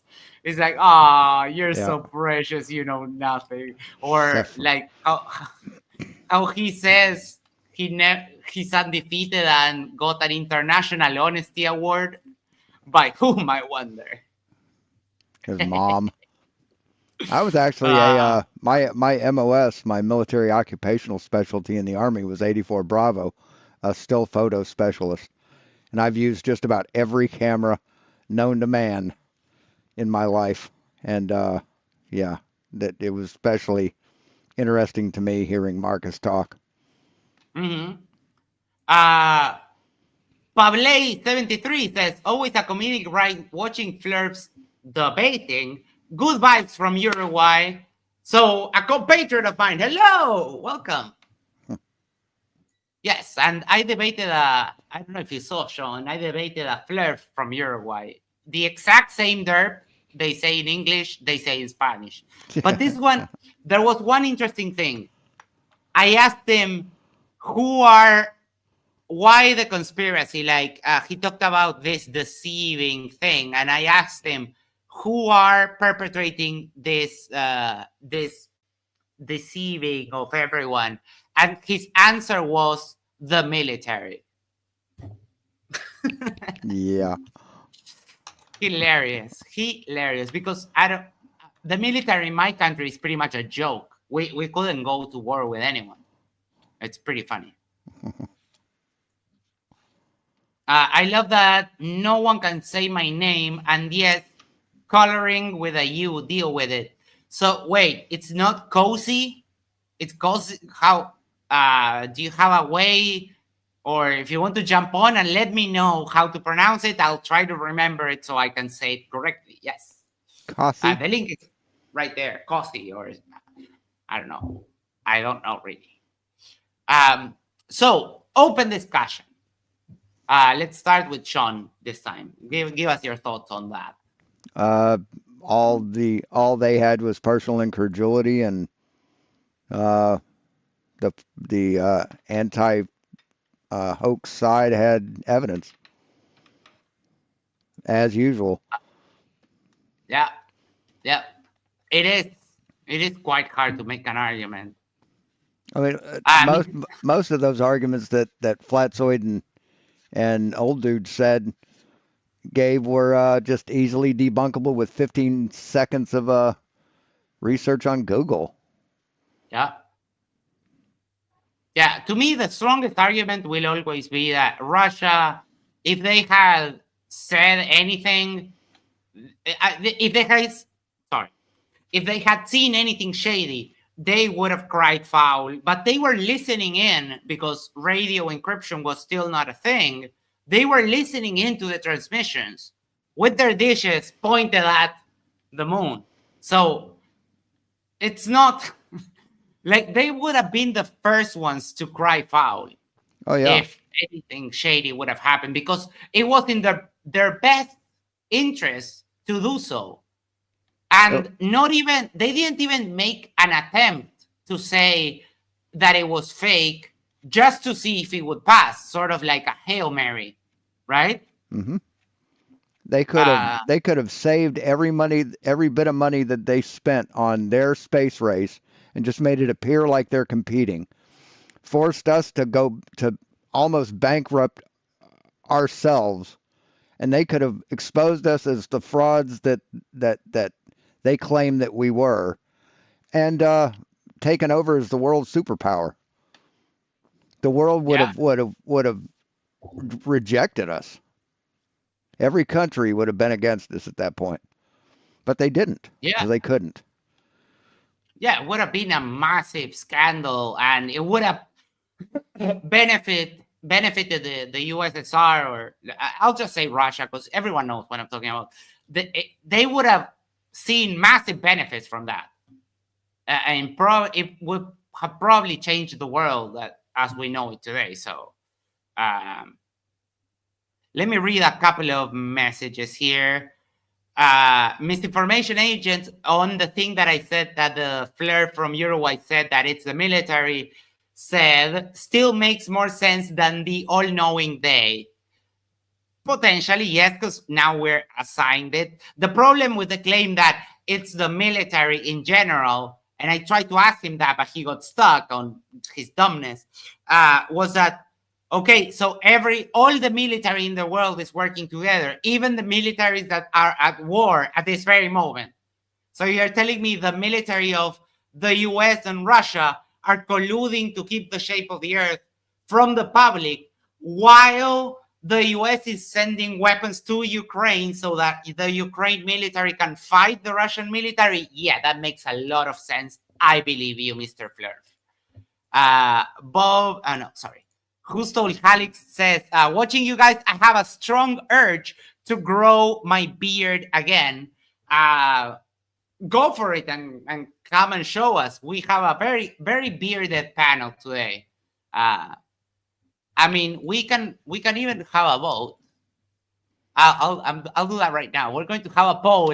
Who has the most majestic beard on the panel? And the winner will get a prize. And we will find out when the vote is over. So, Billy's Billy's sporting a good ZZ Topper there. I've been growing it for a while though, so it's cheating. So what else caught your attention during the open discussion?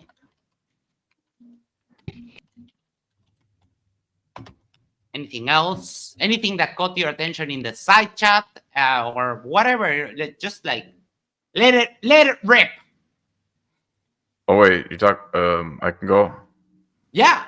Oh, I feel like when Marcus was started off, like he brought up the thing about the China photos, but then he jumped into something else like the lasers, and I feel like someone should have stopped him from talking. Like he was, and he did that a lot too. He would be going off topic a lot, and I feel like that's one thing that FTFE and Darryl should have done was interrupt him more, even if they get in trouble, because it was just and even James wanted to sometimes, and he would.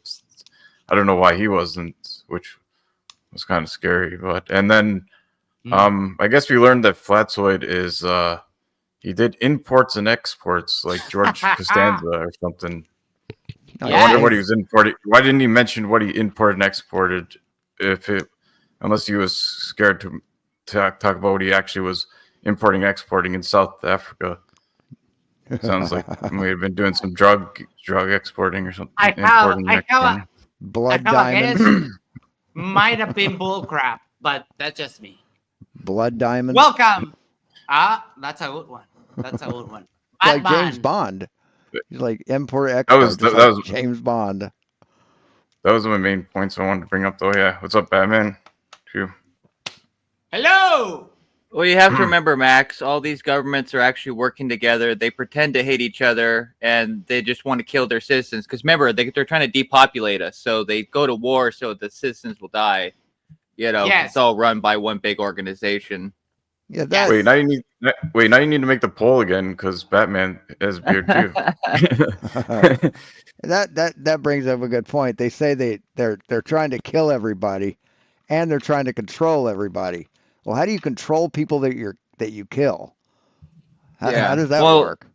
And another thing I've always said is like they talk about like chemtrails, they're poisoning us, and I go, well, are these elites that are doing this, immune from this? Like, do they have a magic bubble, or No, they hold on. I have the answer. I figured it out. They have air canisters and they breathe air canisters. They have purified air. That's why they don't get sprayed. I win conspiracy. I think it's the baby blood that gives them that immunity, isn't it?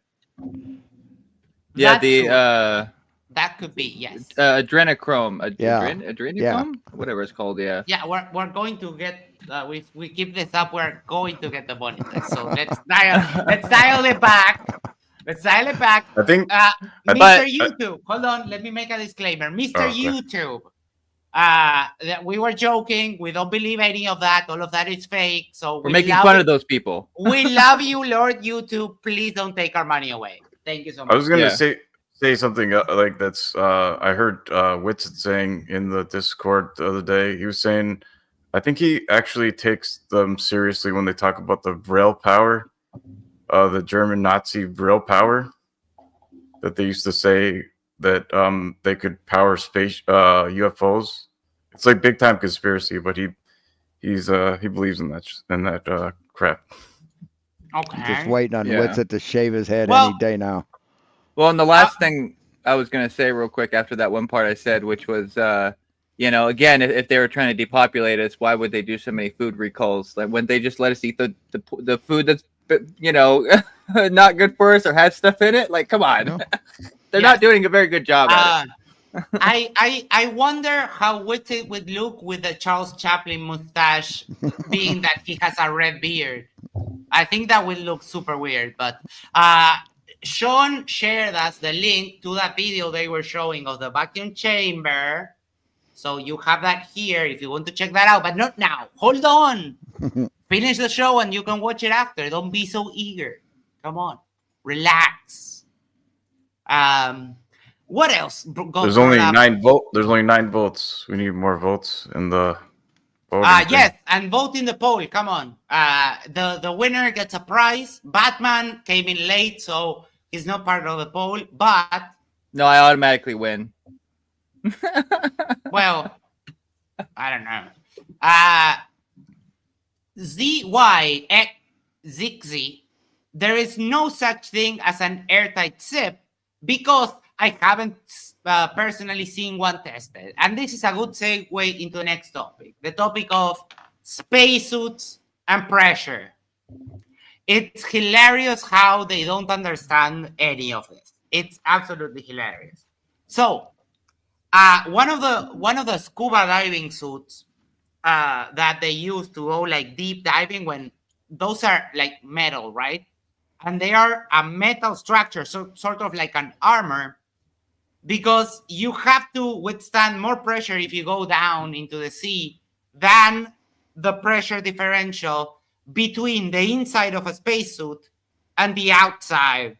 So it's a lot easier to keep stuff in than preventing stuff from collapsing from external forces. You need to balance that out, because on a diving suit, you need to have a pressure inside that is enough for the person to survive wearing the suit, and also the crushing pressure of the bottom of the sea.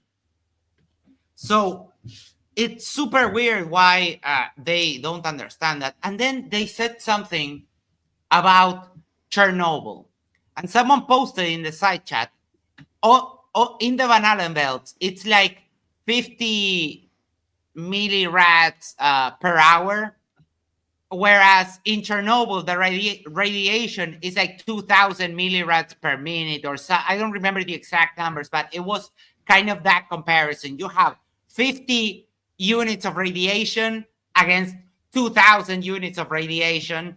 It's a massive difference. That's why it doesn't have to be like that. Yeah. And even that, I don't know if you've ever seen, there's a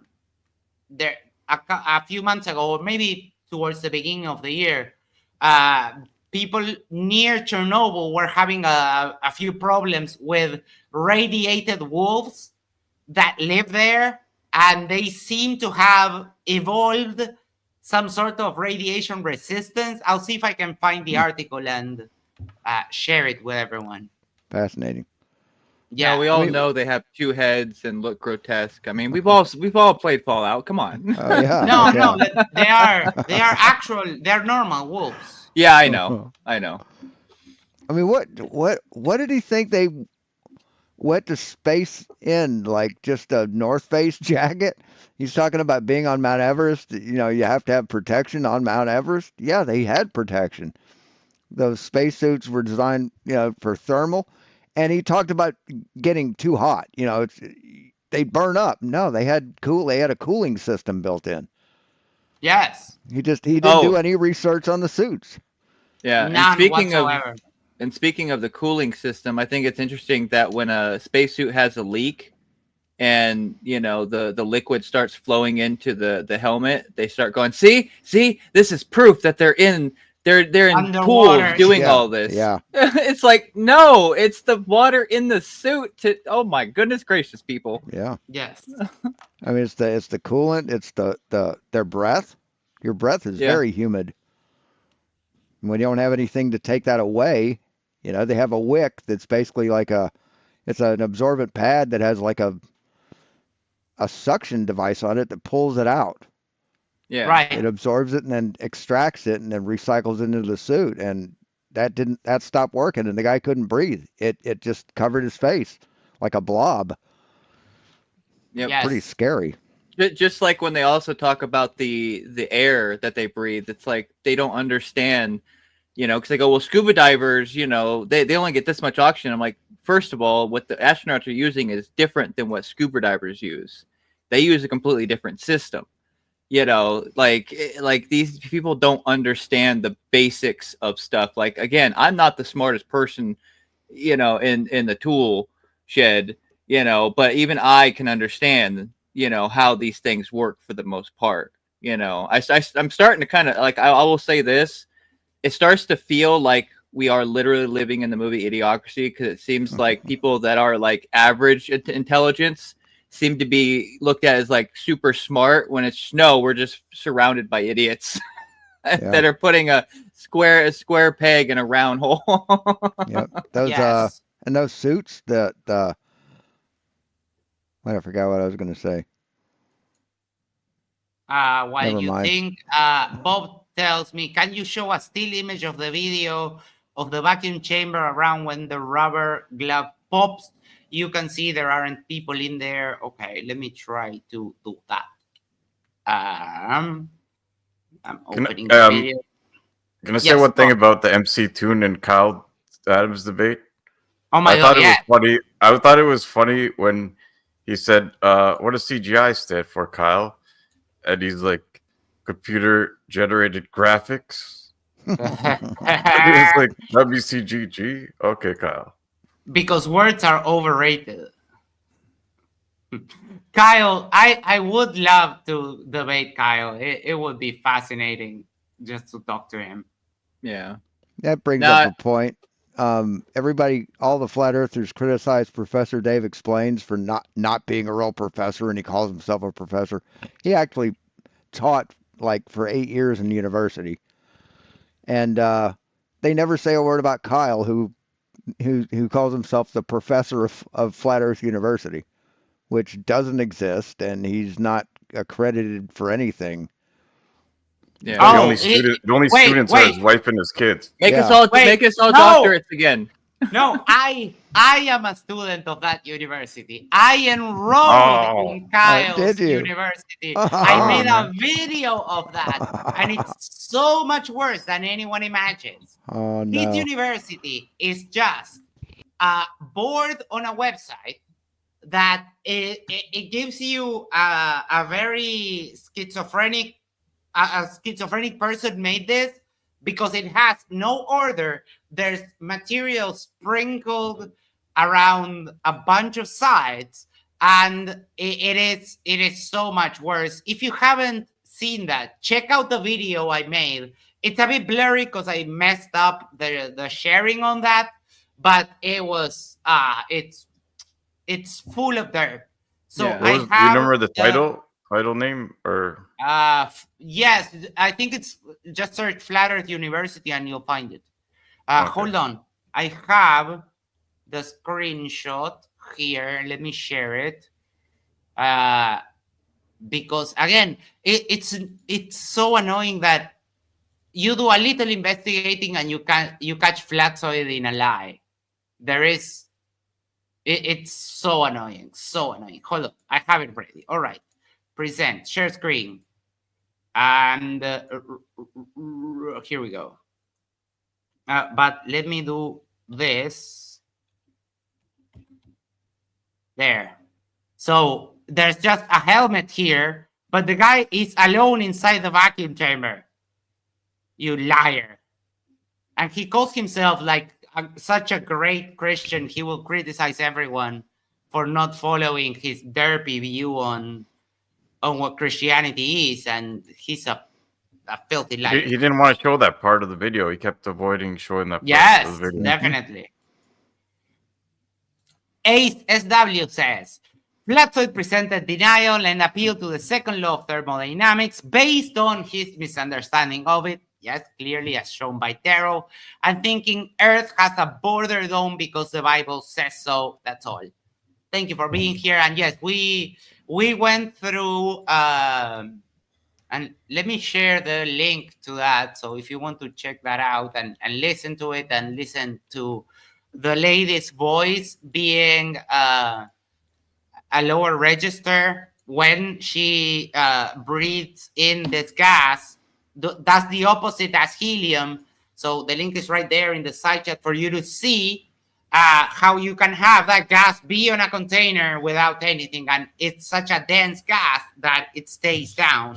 It doesn't float up. It's exactly the opposite as helium. So gas go down, go boom, boom, Mr. Oakley. Yep. Is it Another- Skrillion? Is it Skrillion photography? I can't remember the exact name of it, but it basically photographs densities in air, and you can make one with a camera, a razor blade, and a parabolic mirror.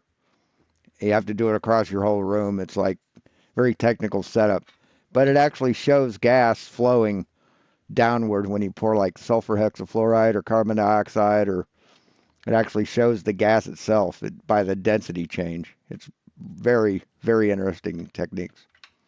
Yeah. One thing I will say is, it was quite some time ago, but when Mythbusters themselves did the thing on the moon landing, because it had been brought to their attention that they should, do some of their own experiments, and they actually built like an actual model and stuff, set up, they actually got like the same kind of stuff that you would find on the moon. That wasn't the exact same stuff, but it's made in a lab to be accurate to the moon. And what's interesting is after they aired that, it actually got a lot of people that used to believe the moon landing was fake to be like, well, I mean, everything they've done matches up with what I've seen in images. And so I wish more shows like that would come back and do kind of stuff like that to go after conspiracy theorists, like really show experiments. And because again, people always say, why doesn't NASA try to debunk us? It's like, because they don't care about you. That's not their purpose, is to prove you wrong. They're just like, here's what we found. And that's why I believe we should have shows again like Mythbusters doing stuff like that, and just really like going all out, showing full experiments. And even like, with the people that believe the earth is flat, like have a show do it where they literally take a string and they stretch it out over miles, to show, that things do curve, so it'd be good to have shows like that back again, doing that kind of stuff. But what was it? Jaren asked me, or rather, he said in the interview I did with him, he said, why doesn't NASA take the time? And it was an interview, it wasn't a debate, so I didn't get really a chance to reply. And my answer to that would have been because NASA doesn't care about you group of science-denying flurfers. They don't need to prove anything to you. You can cry and whine all you want. They will just go on doing what they're doing because they don't have to care about you one little bit. Yeah. They will just keep on doing their rocket stuff, and you can cry and say, that's a fake. But NASA doesn't care about flat do earthers. anything. It doesn't do anything. No. Welcome, John. Before I hand it over to you, let me read these two messages. BPA says, you have to do a headstand to get it out of your lungs, talking about the SF6 if you inhale it to get a deeper voice. And then says, our teacher said that. Thank you for sharing. That is insightful. Yes. Yeah. Makes or a lot you of got to sense. breathe out real hard a lot. I mean, it would settle below, like on the lower part of your lung. That makes a lot of sense. Yes. Now, Flatsoid says said that sulfur hexafluoride in that tank will disperse in the air over time. Yes. Which does happen, to be fair. It does happen because of the internal collisions of the gas. It will, if you leave it out for a day, it will disperse into the rest. But that is just gases interacting with gases, and it requires a long time.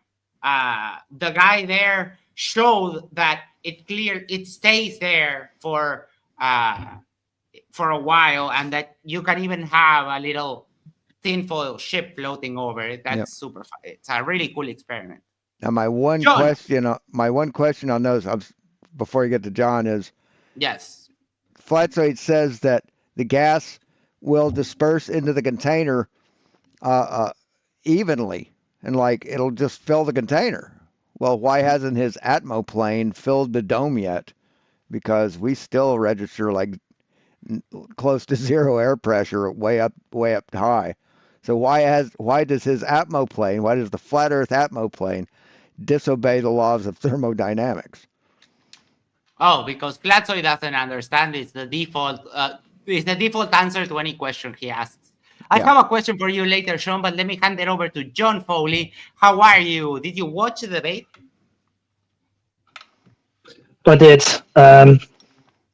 Not understanding the distinction, the technical difference between the breathing apparatus used for scuba diving and the breathing apparatus used for launching a person into fucking space was just outrageous. I can't. Yeah, that is Flatzoid's superpower. Whenever you think he has said the dumbest thing he will ever say, he tells you like, "Hold my beer," and will say something even dumber. That's because this is the thing. Like the processes are opposed. You've got a vacuum and a person floating around in it, and the suit is trying to constrain them. It's trying to hold atmosphere around them.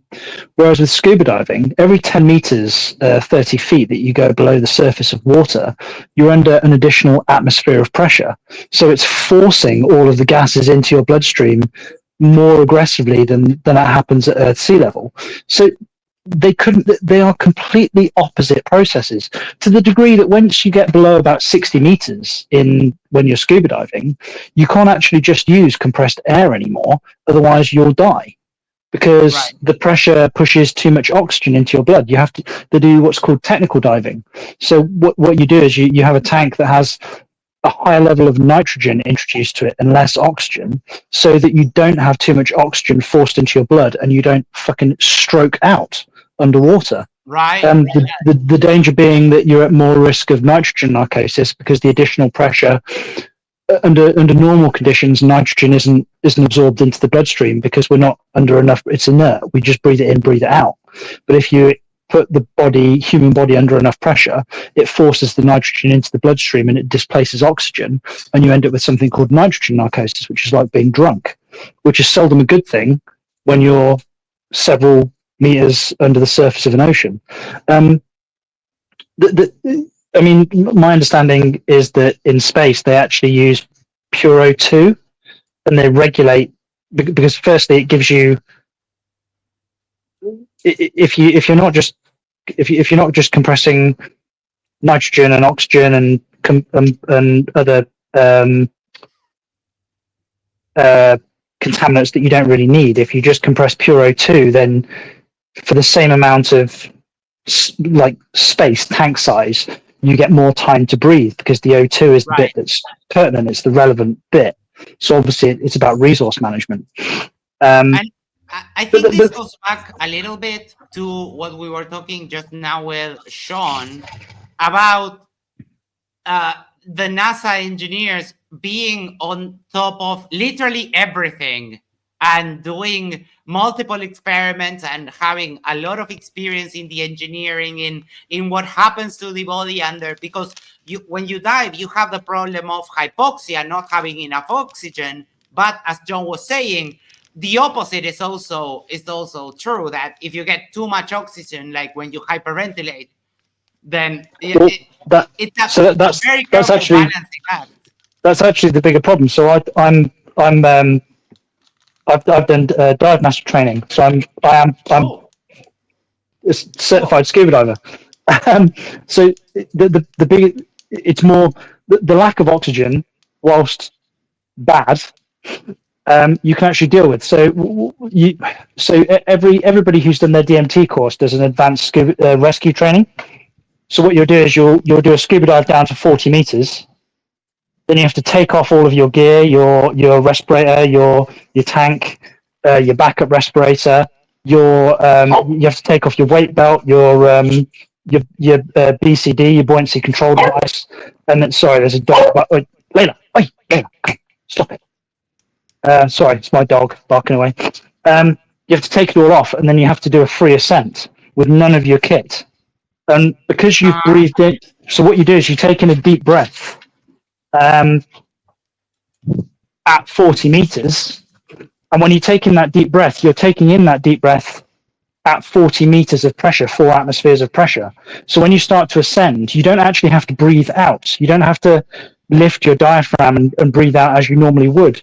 You just open your mouth, and as you ascend, the O2 in the air in your lungs expands at the same rate as you ascend, and because it expands, it's now larger than the capacity of your lungs, and it just sort of falls out of your mouth. And the whole point is that you ascend at the same rate as the bubbles rise, because if you do that, you're matching the expansion with your ascension rate. If you ascend too quickly, then the bubbles will burst, and you'll die. So then all of the air in your lungs, all of the air in your blood that's now perfused in all of your muscle tissue expands too quick, and you end up with air bubbles, which is what the bends are. This is a problem that you don't have in space because you're equalizing using mechanical devices, not pressure based on depth. And you can have like severe consequences from rapid decompression. Yeah, that's bad.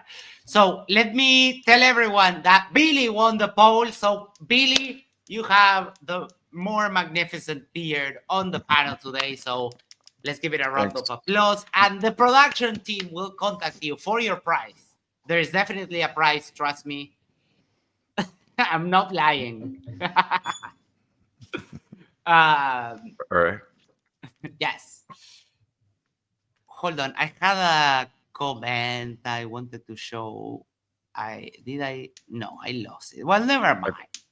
I think he might have got more votes if his picture had a beard, but he doesn't have a picture, or his beard, or his picture doesn't have the beard. I mean, I couldn't say that properly. No, but it was a landslide win. You won with 70% of the vote. Sean 23, me 5%. So it's you won. There's no doubt about it.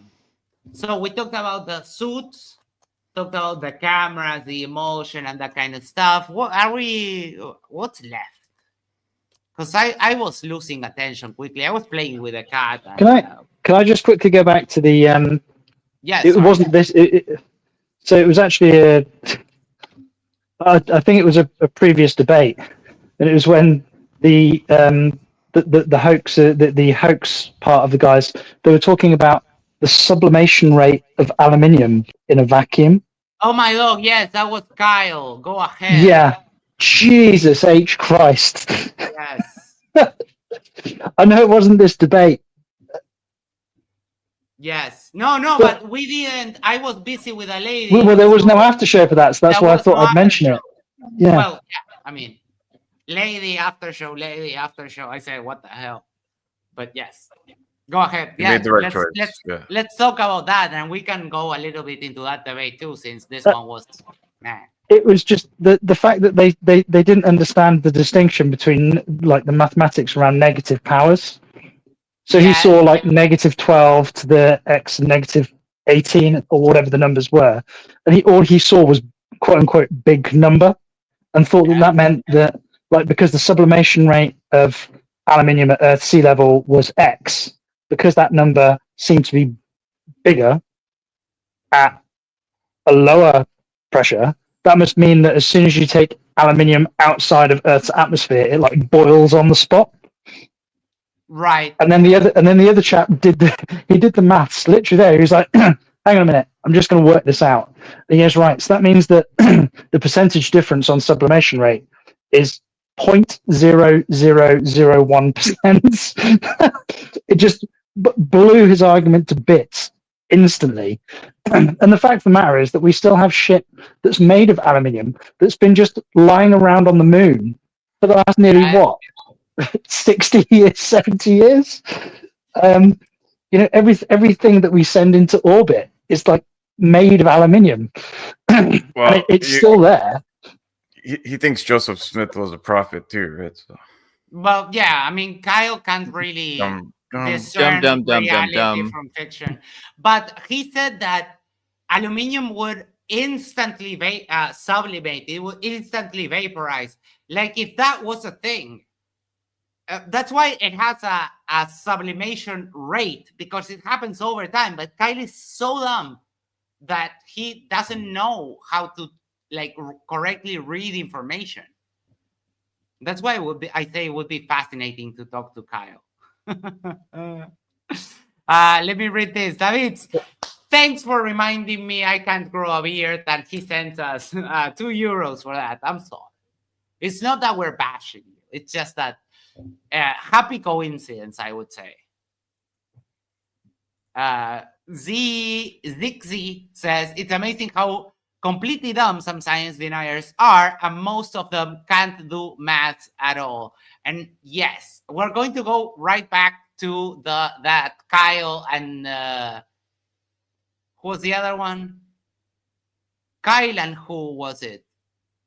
Against MC Toon and Peter Markley. Hold on, I need to check that because it's driving me crazy.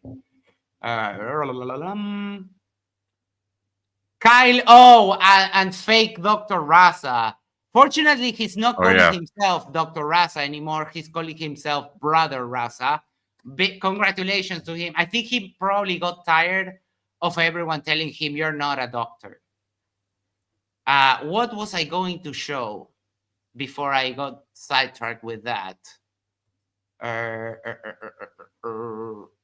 Does anyone remember what was I going to show? Well, I think the Brother Rasa, this was his best debate yet so far, but that's not really saying much though, because his other ones were not very, very good. But I think he did better in this one because he actually made Kyle, like, he was not defending Kyle all the time, but it made him look bad too at the same time. But he was right. Yeah.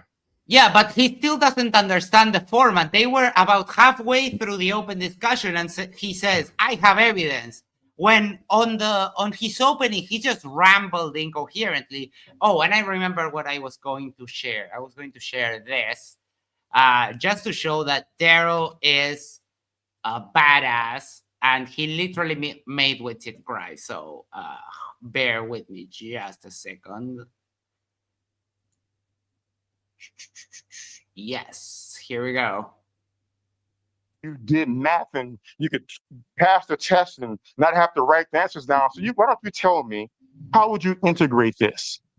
What would be the proper way to integrate this? No, dude, Ryan, why are you not? No, Ryan. I love Darryl, dude. Darryl, you wrecked it with this one, and now I have another one. That is Flatsoy running away from bats. And I don't talk to Flatsoy very often. I don't even know if I would debate him. I probably would because he doesn't bore me like Marcus. But it's so good. It's like, okay, do the math. I don't need to do the math. Hilarious. So going back to that debate, let's do the after show for the debate with Rasta and Kyle and MC Toon and Peter Markley. Since we skipped it. I think it was really good. Peter Markley and MC Toon are both really good at talking about in general, and it does kind of help that they're both Christian. Rasta doesn't touch on the religious side, but Kyle's view is that the Bible is true. So even if it goes there, I think they are both equipped to kind of handle that topic. That was really good. So let's start with Sean. Do you remember about that debate with MC Toon, Kyle, Raza, and Peter Markley? A little bit. It's been a few days. Been a while. Yes. Anything memorable? We just talk. Let's just talk about the debate as a whole. No section. So feel free to talk about anything you want. Just MC Toon and Peter Markley just blew him away, destroyed him. I do remember that. Oh yeah. All flat earthers have is their opinion and personal incredulity. That's all they bring to the table. Yep, and fundamental misunderstandings is a good thing to add there. So looks like we lost Isa. So let me hand it over to Billy. Do you remember that debate? Anything memorable you would like to bring up regarding that? I made notes too, but then I deleted them. But that thing about the CGI, that was pretty funny. That Kyle thought he was right too. He was all like, he was so confident too when he said it. It was like I think that was my favorite part of the debate, I guess. Yeah. Yeah, I do remember that. Yeah.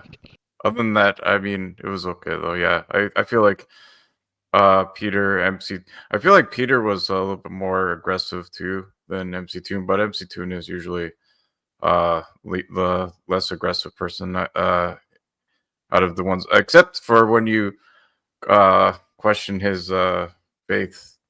I saw that one when he was getting mad at that one guy because he was calling him Satanist or he's like that was because that flat Earth guy at the church. Ah, I can't yes. exactly remember. Yeah. Yeah, but he was I'm getting an pretty atheist. heated. But I understand that though because they're Yeah, me too. I'm an atheist like, and I that's his faith, understand yeah. that. I understand why he was getting so frustrated with somebody. So I understood why, but that was the first time I've ever seen him get like that. Yes, it was amazing to see him amazing. to see him curse and that kind of stuff. That was great. I love it. I liked it too. Yeah, that was all I wanted to say. Yeah. All right, let me hand it over to Batman. Well, I didn't really catch the debate.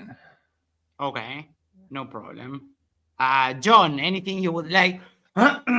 Sorry, anything you would like to say on that debate with Peter Martin? Yeah. Dune? So the CGI discussion was really good. Sort of like pointing out. I mean, the fact that the guys that were stating that that the whole thing was a hoax didn't seem to understand that CGI literally it means computer generated imaging, and we're talking about we're going back to an era where we didn't have computer generated imaging. We had physical effects. You could take like an analog video footage and you can speed it up and slow it down, and we had like rudimentary wire work and things like that.